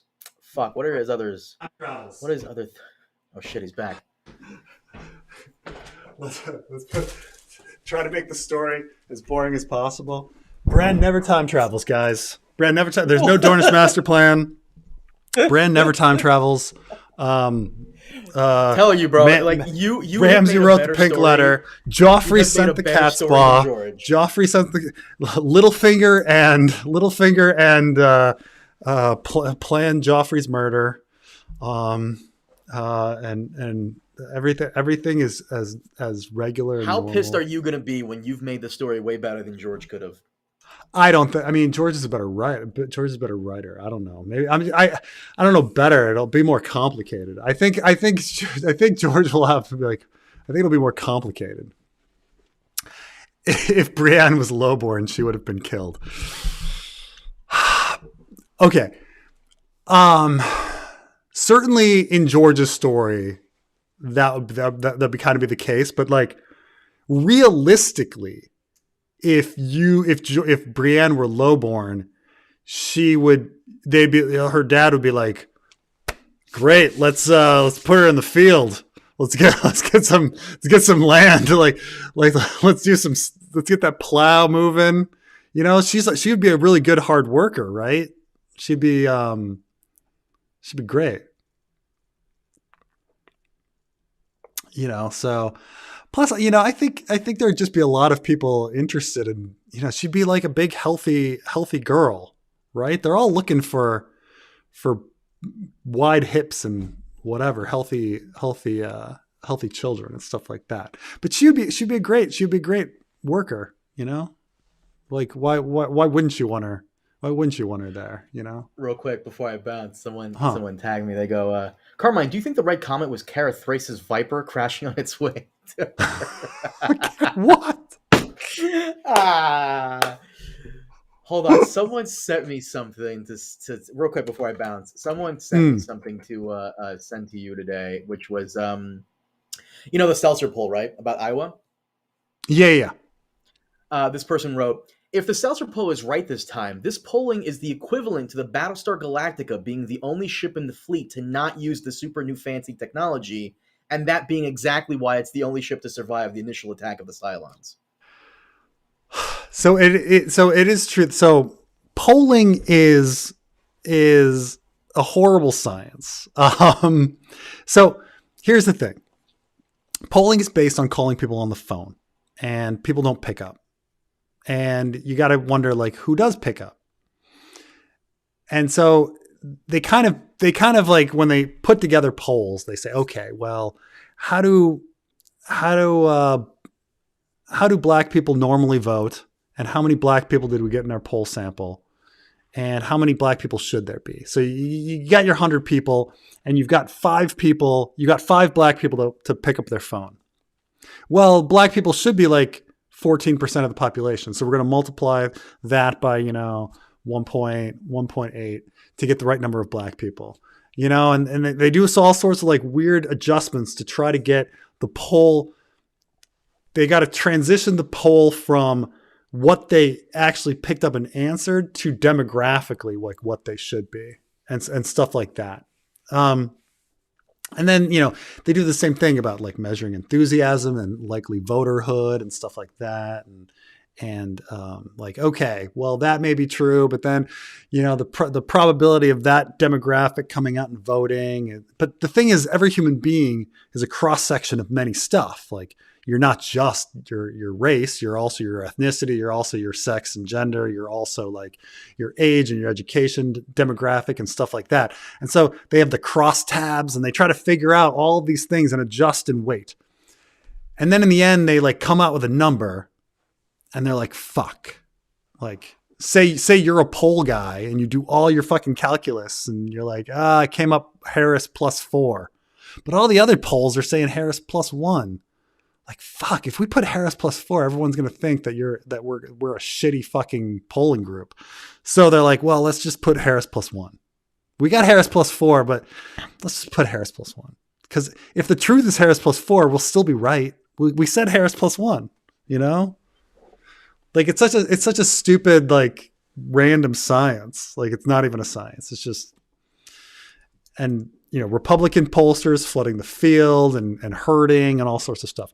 Like, even Nate Silver came forward and was like, every major poll that came out besides the Iowa one had either Harris or Trump +1. Every single battleground state has an aggregate of either +1 or -1, in that range. And he's like, that is impossible. Like, statistically, there should be outliers. You can't, like, where are the outlier polls? The fact that all the outlier polls disappeared except for the best poll in the country is really weird, and it's very clear that something is up. But you lose a shit ton of blood internally, breaking a leg bone. It could be that setting them would make him bleed out. Oh, yeah, I mean, I don't know, like how things, like what happens with setting. Like, I thought, if setting, are you putting the shards back together to stop the bleeding? Do you have to re-break the bone? It may be that the legs are just fucking shattered and there's just nothing to be done. There's nothing to set because they're just shattered legs or something. So I don't know.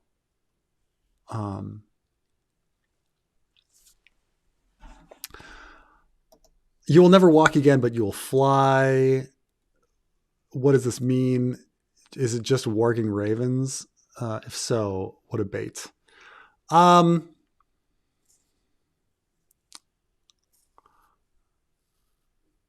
I think it's,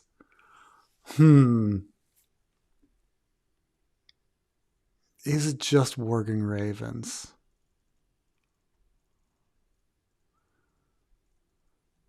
Because even I'm even taking it like metaphorically beyond this. Like, okay, does he mean fly as in like he will warg open air and be able to like fly around, or does he mean dragons? Would Bloodraven know about the dragons? Would he know? Does he think Bran will make it to the flying around? I mean, I think fly is supposed to be metaphorically something beyond it. I'm supposed, him gaining abilities. Because in his dream, he's flying over the earth and he's passing through the curtain at the end of the world and things like that. But is that even Bloodraven versus time traveling Bran? I guess it's just Warging Ravens. I mean, I guess it's strange though that Bran is not really that impressed by the ability to fly. Like it should be like this. Like usually in fiction, like flying is this huge liberating thing, and he's just like, it's okay, it's all right, But yeah, I guess that's it. I mean, I think there might be some metaphorical stuff beyond that, but besides the Raven, it's just kind of, flying over the earth. I'm trying to think of anything else it could be besides like dragons. Flying, because Bloodraven specifically doesn't believe in time travel, so it's not like flying back in time or anything like that. Arch and Drink predictions post Battle of Fire. So, I mean, I kind of know what I want to do with Arch and Drink, which is mainly split them up. But generally, I mean, post battle, I mean, the idea is that like in the battle, somehow they're going to be pretending to be the tattered prince or something or other, and trying to pull over the windblown. But like post battle, I think that, Arch and Drink are, they're Ironwoods and they support Ironwoods. And so, which means they're going to support, and the Ironwoods, all we really know about them is that they are sexist. They want a king, they want a king. They should be supporting Aegon, especially if they support Blackfires. So if Arch and Drink stick around with Dany, it's going to be awkward. It's going to be awkward when they return and like their house is fighting for the other side. So, I guess that's a conflict. I think what I thought would be, and again, people don't follow my Quentin is Alive stuff, but my thought was that if Arch and Drink like are Ironwoods and would side with Aegon, or that Quentin, if he got a dragon, would bring back that dragon for Aegon, and then you could have a Dance with the Dragons, because right now the battle between Daenerys and Aegon, it'd just be her coming home with dragons and burning him. Okay. So you need to somehow get Aegon a dragon. So how are you going to get Aegon a dragon? Who's going to do that for you? So somebody needs to steal one of Dany's dragons to give to Aegon. Now, maybe it's Quentin. Maybe Arch and Drink will do it without Quentin, but the idea is that like, they're the connections to get a dragon to Aegon. So I think in some way, if it's not Quentin bringing the dragon home, it's Arch and Drink. It's Arch and Drink somehow getting a dragon, somehow stealing a dragon and bringing it home for Aegon. Because otherwise, it's not a Dance of the Dragons. The other choice is that like the Ironborn would somehow bring it back for Aegon or something. But so I think there's a necessity. There's a necessity for them to get a hold of a dragon to bring it back to Aegon in the story.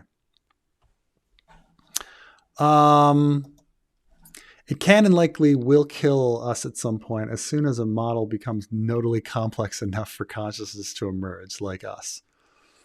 The thing is like, why does consciousness emerge? We don't know. What, does consciousness just emerge like in an AI? Like and I know this is like part of sci-fi, but like why? Like why would consciousness, like why would it emerge? And then what function does consciousness have? Like we don't even know what consciousness does for humans. Like what benefit is consciousness? Like why do we have it? Because when we build computers and they all have functions, consciousness is not necessary for everything they do. So we're not even on. So I understand that like sci-fi puts this all the time that like machines are just doing shit. They're just doing complicated shit, and then consciousness happens. Well, why does consciousness happen? And why would building a machine cause consciousness to happen? And the only answer is that like consciousness is inexplicably in us. So therefore, if we build something else that's as complicated as us, consciousness should just like erupt because it erupted in us and we're complicated. But like just because something's complicated doesn't mean consciousness should erupt, right? Like, so that's where I'm having like trouble making the jump, right? Just because something is complicated doesn't mean like consciousness should erupt. We can't even describe like why we need consciousness. Why would a computer need consciousness? Like that it just spontaneously happen. That like, no, it's kind of like, it's sort of like, I guess it's like shoving flammable objects all in a big area. And you're just like, if you put too many plugs in the socket, if you're just shoving plugs in the socket, eventually it's going to short circuit. It's somehow the same thing with consciousness, that if you build a computer and there's stuff going on, processing, then just consciousness will just happen. There'll just be like an explosion for some reason. But it's a little different in the sense because there's an aspect of entropy there, right? Like in all of those situations of explosions, that's like things falling apart. But consciousness feels like things coming together. So I don't know. I need more convincing on like why consciousness would emerge. Because we don't even know why consciousness emerged in us.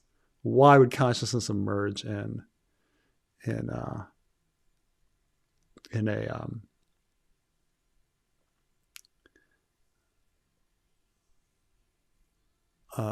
computers? This is all the. We're back at the election with people still being worried that it doesn't matter about like popular vote and things like that are mandates about electoral college. But even in these states, I mean, I've read reports about how things are being handled on the ground in Wisconsin, Michigan, and Pennsylvania. And everybody's describing the Kamala campaign as being like a well-oiled machine.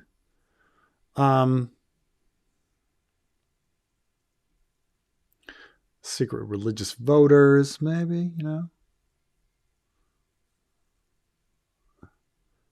Time traveling Bran votes for Trump. I live in Philadelphia. It's Trump crazy. I've never heard that, dude. I've never heard that. I mean, Philadelphia is what won Biden.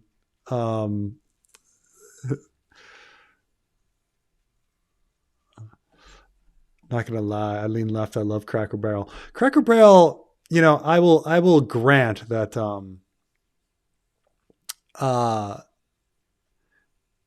that every time I've been to Cracker Barrel, first of all, the service has been incredible. The food gives me a stomachache. It's a bit much, but I have to say that like they really know how to make people feel welcome and feel. So I don't really having eaten at Cracker Barrel, I can't really complain about it. I'm just like, well, I understand why it's successful. They give you a lot of food and they treat you real nice. So,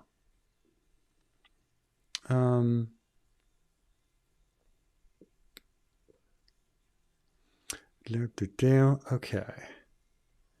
Getting to the end. Thank you. Okay. AI videos make me uncomfortable. I live in Montana.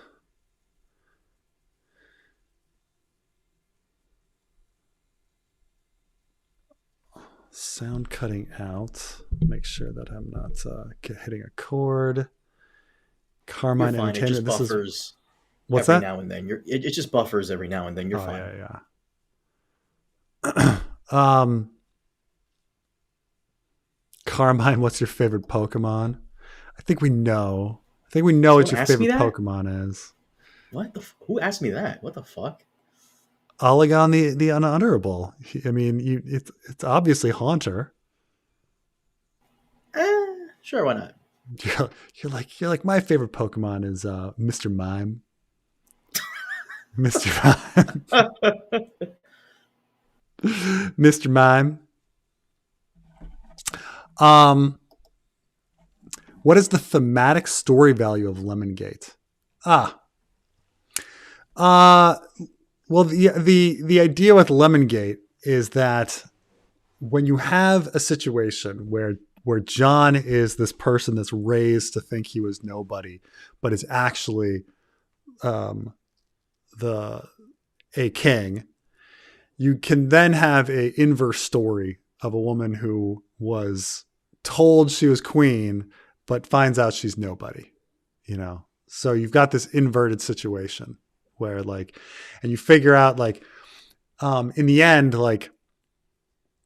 where does power reside? Everyone's this story about everyone having these genetic reasons for being on top. Because keep in mind, the feudalism is based on this idea of divine right, that you are genetically predisposed to be a ruler and that we should all fucking follow you because of how you were bred and that it's somehow in your blood to be king. It's a very weird, racist idea that genetic superiority is the reason that one is a leader, that one is a master race. And the Targaryens are this in spades. I mean, it's not only is it feudalism and divine right, and everyone believing it's literally, I mean, it's beyond this. They literally believe they're gods. They have this special beauty to them. They've got their blonde hair and their purple eyes and their golden pubes and all of this shit. It's fine. It's so them being legitimately the leaders based on genetics is fucking weird Nazi shit. Right. And so to find out that Daenerys is actually a fucking nobody but she still believes she's legitimately the ruler because she has the fucking dragons and she has all the power. I mean, it gets back to the very question of the power resides where people think it resides, and who should be justifiably the leader? Who is the real king of Westeros? Who is the real queen of Westeros and why? Why? I know a lot of people that I run into fans that are I believe Stannis is the real king. He's the trueborn king. He's Robert's heir. And you're but Robert, why would Robert be heir? Because he conquered. It doesn't matter. Genetics doesn't make any fucking difference. And that's the point being made. If we're sitting in a story at the end where it's really based on Jon and Dany and the actual legitimacy of Targaryen rule, it's real Nazi. I think it's a much more interesting story to find out that Dany is nobody. To really, put forward that question on who and to leave bare the idea of monarchy. That monarchy is a really stupid idea. And fantasy stories classic fantasy stories prop up this idea of monarchy, a really fucking stupid idea. It's really fucking stupid. Like that your genetics should determine who, if you're the leader, and we should all prop it up, and there should be a whole system of knights who unquestionably like will die upholding a system of like genetic superiority, and that everyone should pay their taxes and do work so that these people that have genetic superiority can live in luxury while everybody else suffers. Like Lemongate tears all that shit down, just as like what George R. R. Martin believes. So in a sense, like Lemongate is like perfectly George R. R. Martin in theme. Yeah. So that, yeah, that's where it is.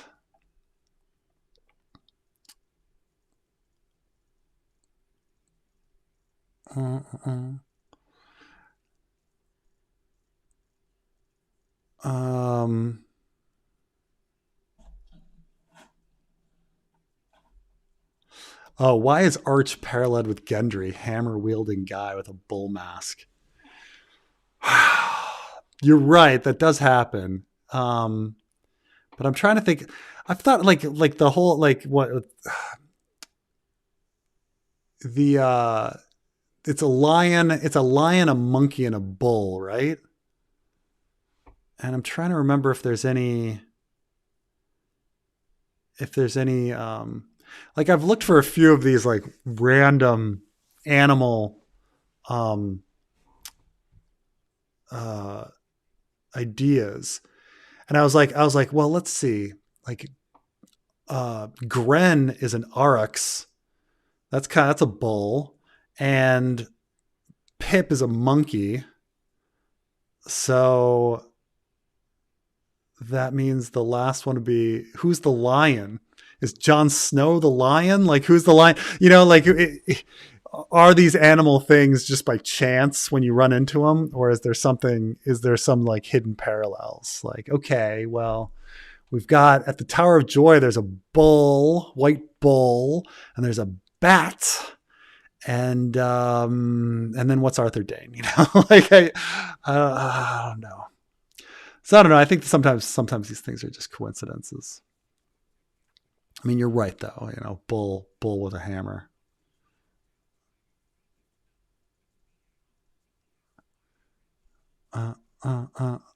Okay. Almost getting to the end here. Laena was the strongest match for Viserys the First to consolidate Dragon Riders, but chose Alicent. Must have been forced to do this to not upset the Hightower Faith Citadel all in one. I think he had to honor her because Damon defiled her.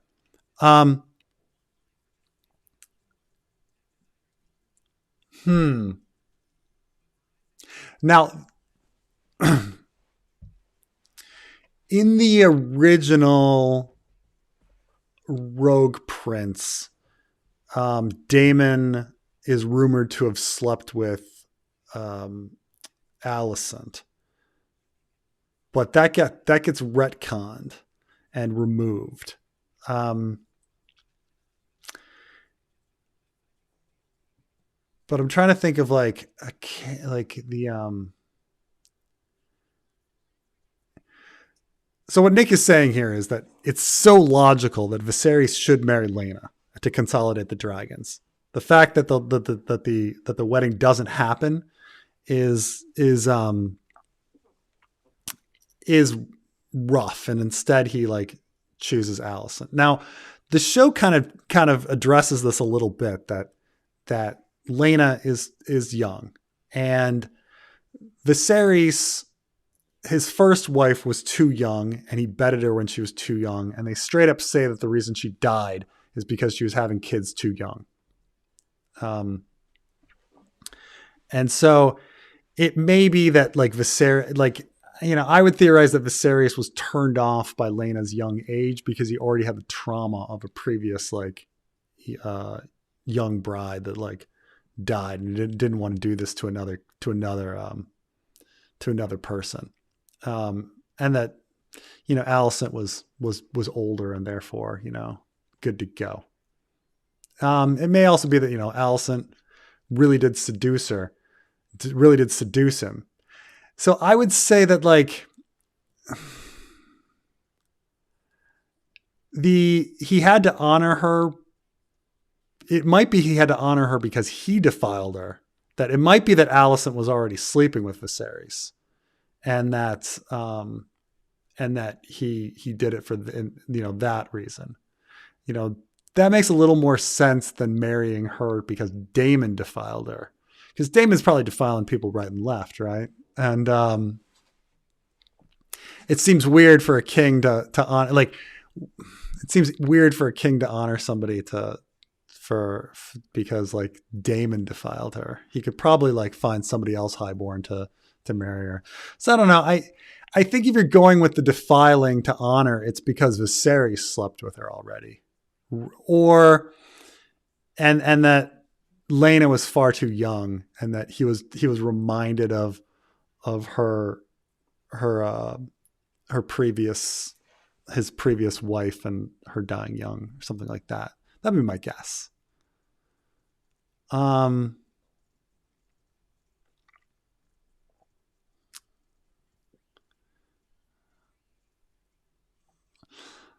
Constitutional amendment could get rid of the Electoral College.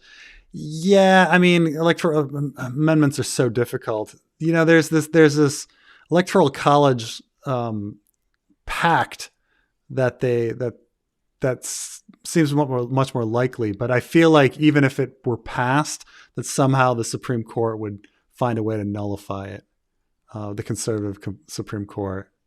So I don't know. And what's that? Isn't that nepotism, not racism? I mean, it's both. I mean, nepotism. Yes. I mean, nepotism is claiming that you're, doing favors for your family, but this goes beyond this. It goes a little beyond saying that like, it's just because of the family. Like, they're saying that like, that's in the blood, that they're like a God has chosen these people, and there's something special about it, about how their lineage and things like that. I mean, nepotism, like conceivably I could adopt somebody and then giving that person a job would be nepotism still. It's more, it's a familiar bond, not like the blood. But it's both. I mean, it's getting into this very creepy, like genetic aspect of something, that somebody is genetically superior, and there's something in there that like makes somebody better.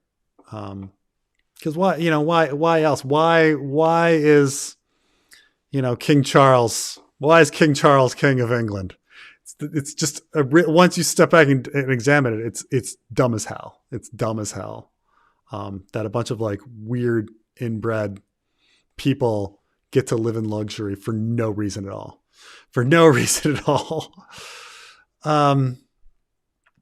So yeah, I mean, it's a very, very odd idea. And once you step back and think about it, it makes Lord of the Rings really weird.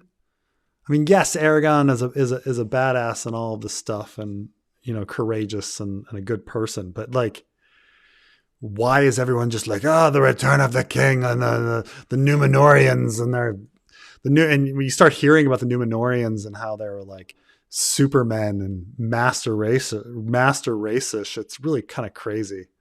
And so part of Ice and Fire is trying to tear down Lord of the Rings. Who is Giles Rosby's ward? So this is likely a mystery box that George doesn't have the answer to. That said, like, a lot of people want to say that perhaps Giles Rosby's ward is Oliver Frey. And I do not think this is the case. I think if that were the case, it would just be, I think it's, if you examine that wouldn't make any sense at all, because in Giles Rosby's ward is someone that has clearly been living at Rosby for a while and is able to control the castle has taken over the castle, has gained the trust of all of the superior, like the castellan or whoever, has taken control, like has usurped them. And the entire staff has just accepted it, you know?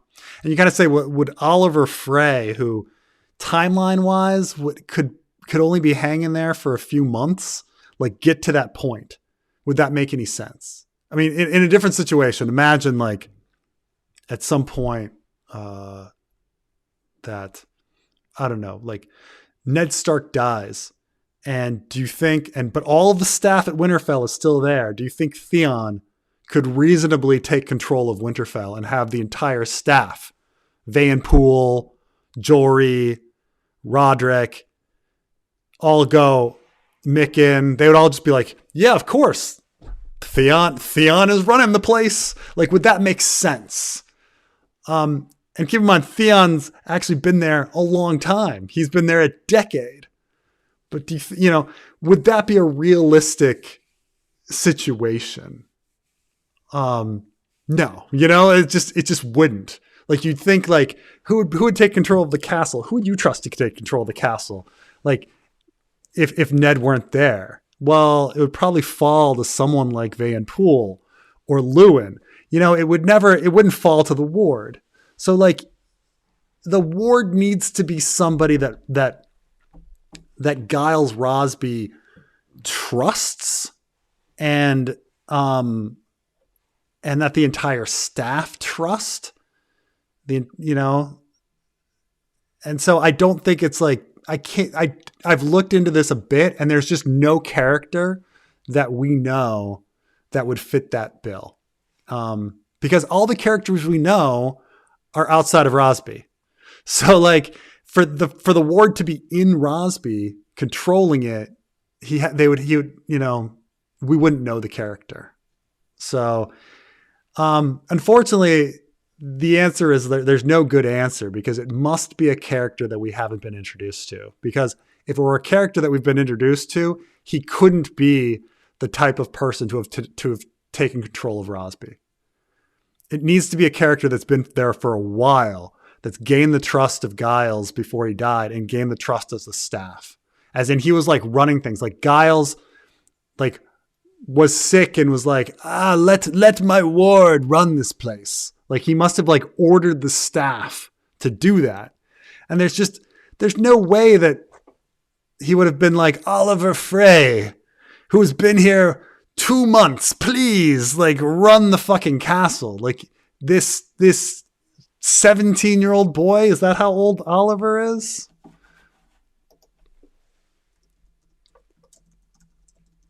It's just, he's 19-year-old boy, And so it's just, I don't think there's a good answer. I don't think it can be a character that we've met. As much as people would like it to be Oliver Frey, but it's just, that doesn't make any sense to me.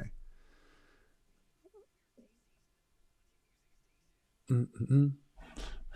Legit don't remember that Alicent slept with Damon. That's because it was retconned out. It's only in the Princess and it's only in the Rogue Prince. It was retconned out for Fire and Blood. Go with Damon defiled her. He was still married to Rhea at the time. Uncertain parentage for Aegon II means he was never married. He was never named heir, and married him to Helena to not grow his power base. Viserys loved Aegon the second as a son nephew, but never sure. Does a timeline work out for that?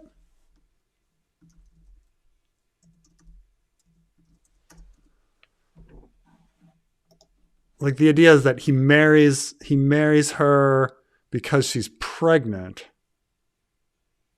Could the timeline? So he was born in 107. The problem is Damon's gone. Damon's gone at this point, right? Because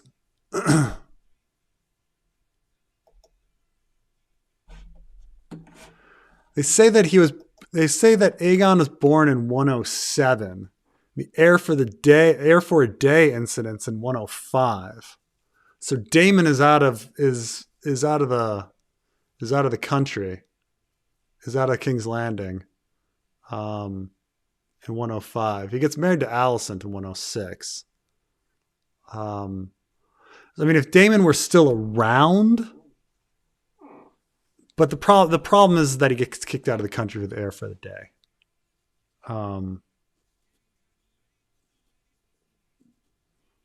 Plus, it'd be like that'd be a lot of stuff like happening at once. Like he finds out that Emma Aaron dies, the heir die, his heir dies, and then he finds out that Alicent is pregnant all at the same time, and he gets angry at Damon and kicks him out, and he's like, "Fuck! Now I've got to marry." And he marries her like 6 months. It's a fast wedding, but it's still like, a bit later. I mean, in 106. So like she would be way pregnant by then.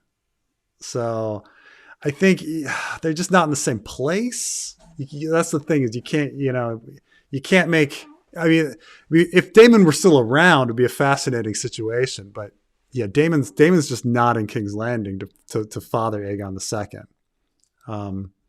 Got to choose a different father for him.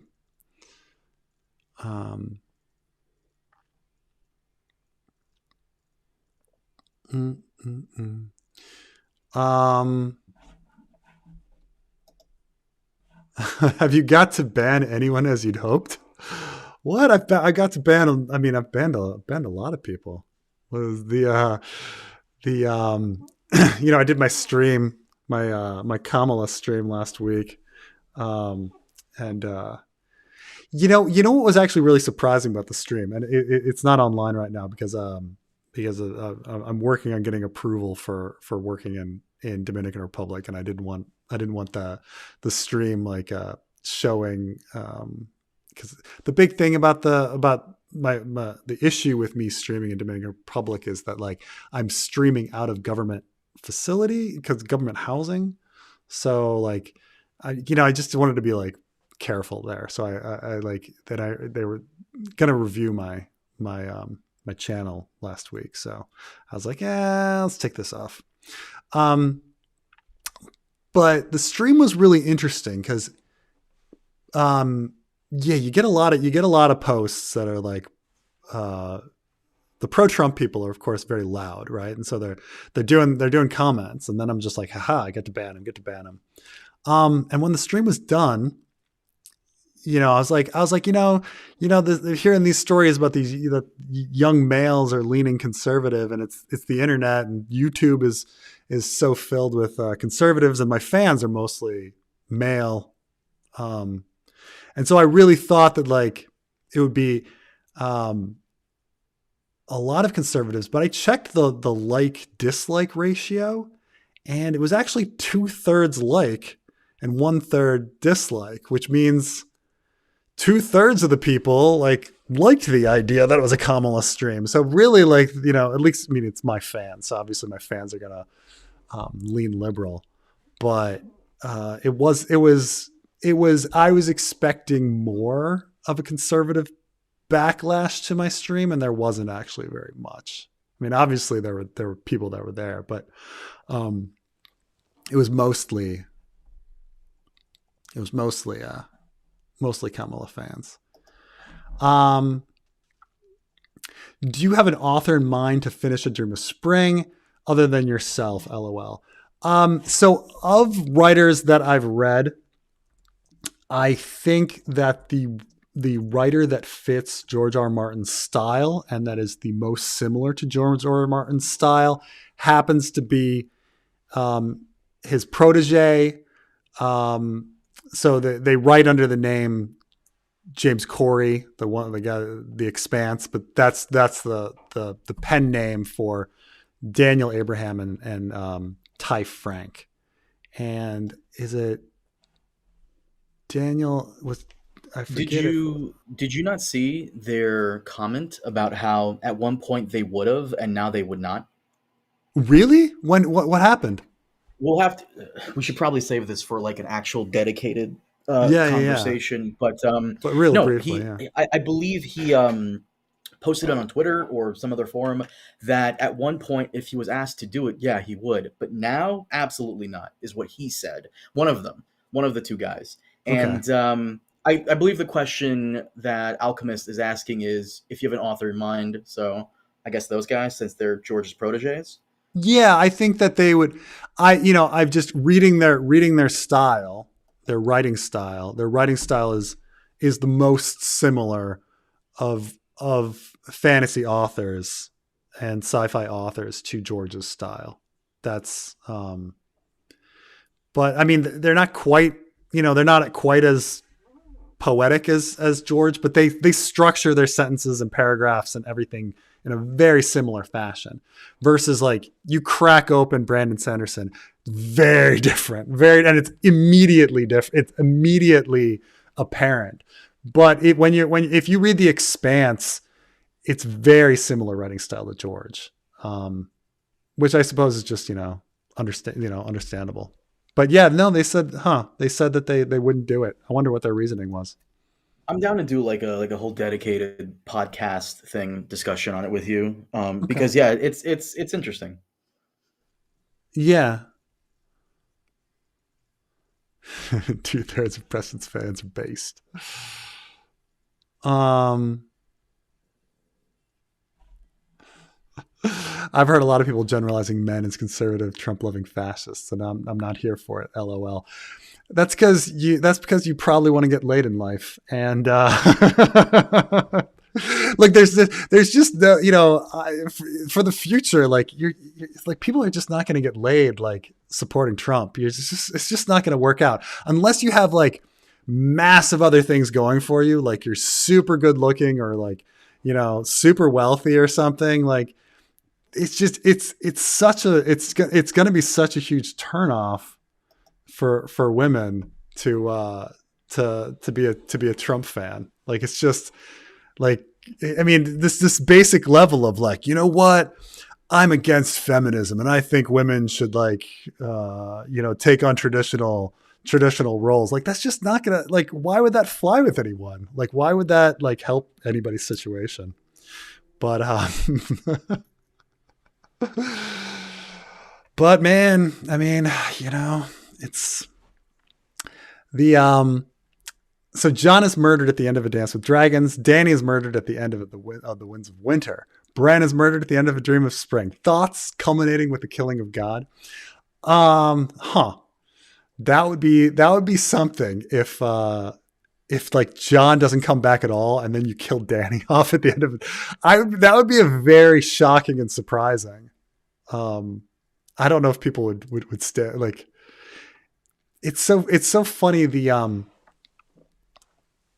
like I ran into this with like I talked about this before about when we're here in Ice and Fire and like George has introduced all of these POVs, and so it's like I feel like you don't want to eliminate the POVs that haven't been used very much, like Arya Hota, because they haven't been given a chance yet. We haven't written their stories yet. But then you don't want to kill off the POVs that have been here a long time because it feels like this is their story. Like these books are about them. Like you don't want to kill off Tyrion. You feel like Tyrion or Arya are the main characters. So like you wouldn't want to kill them off. So then it's like, who's left to kill off? And you've got like maybe some people in the middle, like, but all the people in the middle who have like some story told, like this is the Theons, the Davoses, the Sams, the Jamies, like all those are really great characters too. So I don't know. I don't know who to kill off. It's so hard to kill them off. You like them all. But yeah. All three of my idiot nephews are Trumpers and in relationships. Yeah, but are they with quality women? That's the thing. There's also like, I suppose you could, you could still get laid, but you're just dropping the quality. You're dropping the quality of the women,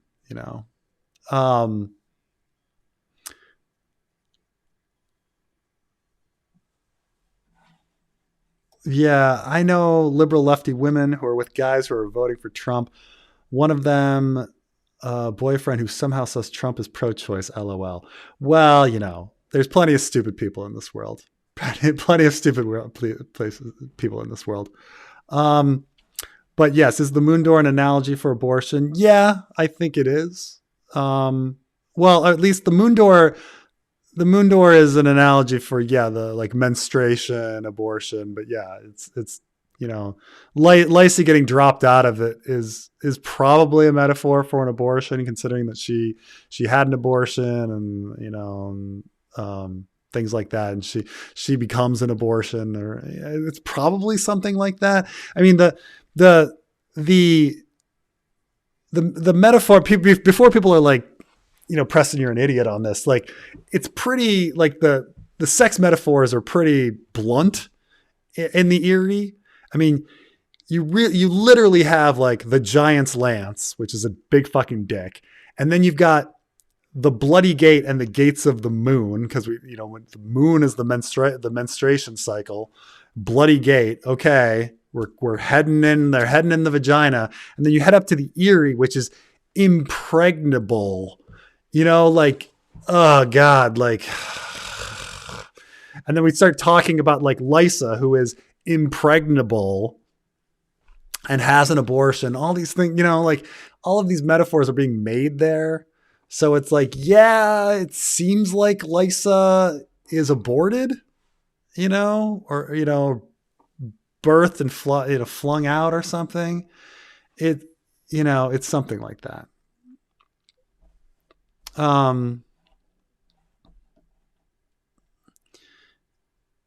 George can be pretty vulgar, but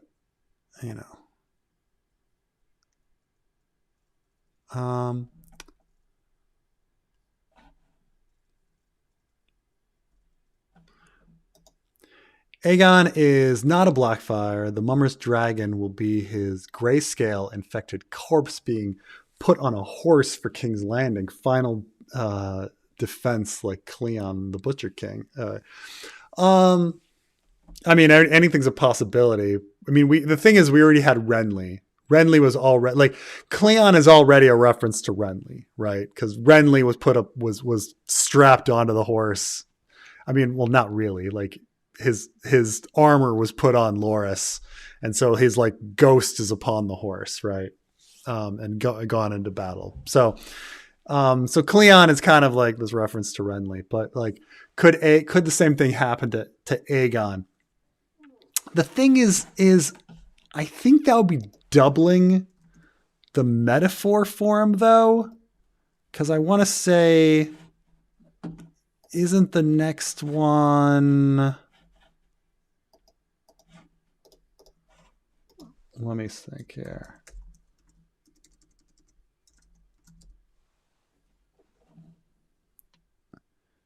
Yeah, Mummer. What is a Mummer's dragon?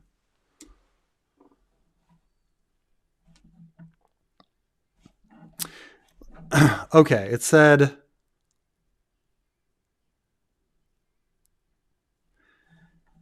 so when people talk about, like, when people look at the House of the Undying, we've got, let me bring this up.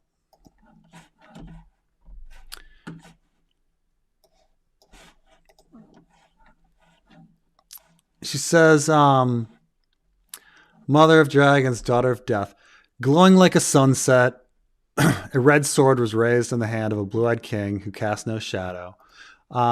People obviously think this is Stannis, and then a cloth dragon swayed on poles amidst a cheering crowd. This is the Mummer's dragon. And then from a smoking tower, a great stone beast took wing, breathing shadow fire. So right now, most fans kind of say that the great stone beast taking wing is the grayscale. So if Aegon is the grayscale or if the Mummer's dragon is the grayscale, and then you immediately follow it with the grayscale, you've got two grayscale references in a row. Now, granted, it's already pretty close considering like these are in the same area. Like you've got Aegon and then Jon Con has the grayscale right there. So I admit it's already two things that are very fucking close in the same story rather than being somewhere else. Like, but it's it becomes even more so if like this guy has grayscale too, and the next one, unless the Stone Beast is something else. I mean, I don't know what the Stone Beast is if it's not grayscale. All right. All right. I made it to the end. So Carmine, any last things before I go? I'm going to go to bed. No. People are asking if we're going to do an election night stream, and you're going to be busy that day. You're going to be busy on Tuesday. I'm going to be flying. I'll be literally on a plane to DR. So, unfortunately, I logistically cannot do a stream. What about the next day on Wednesday? I'll be very tired, but maybe. I don't know.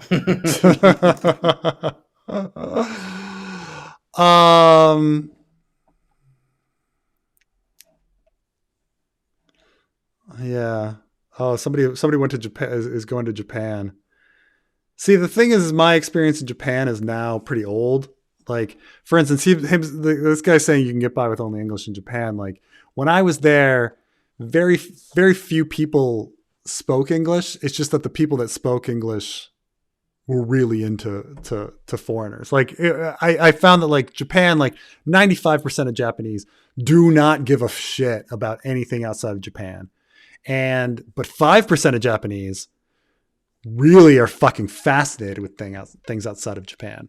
And so when you're talking about like a city of 25 million, that's a fuckload of fucking people.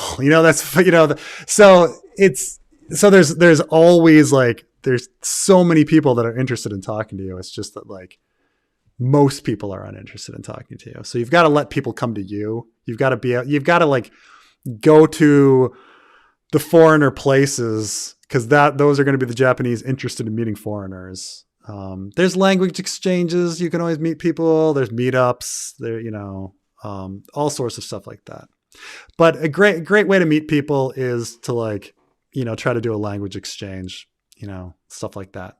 You get to spend time with people and become friends with them because you're agreeing to sit down like for 2 hours, like talk to them in English for an hour and then talking to Japanese for an hour or whatever. So,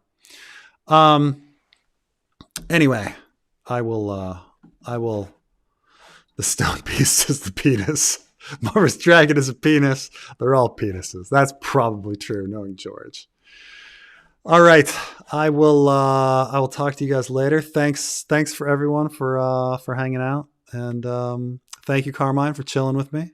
And we'll, I'll talk to you guys soon.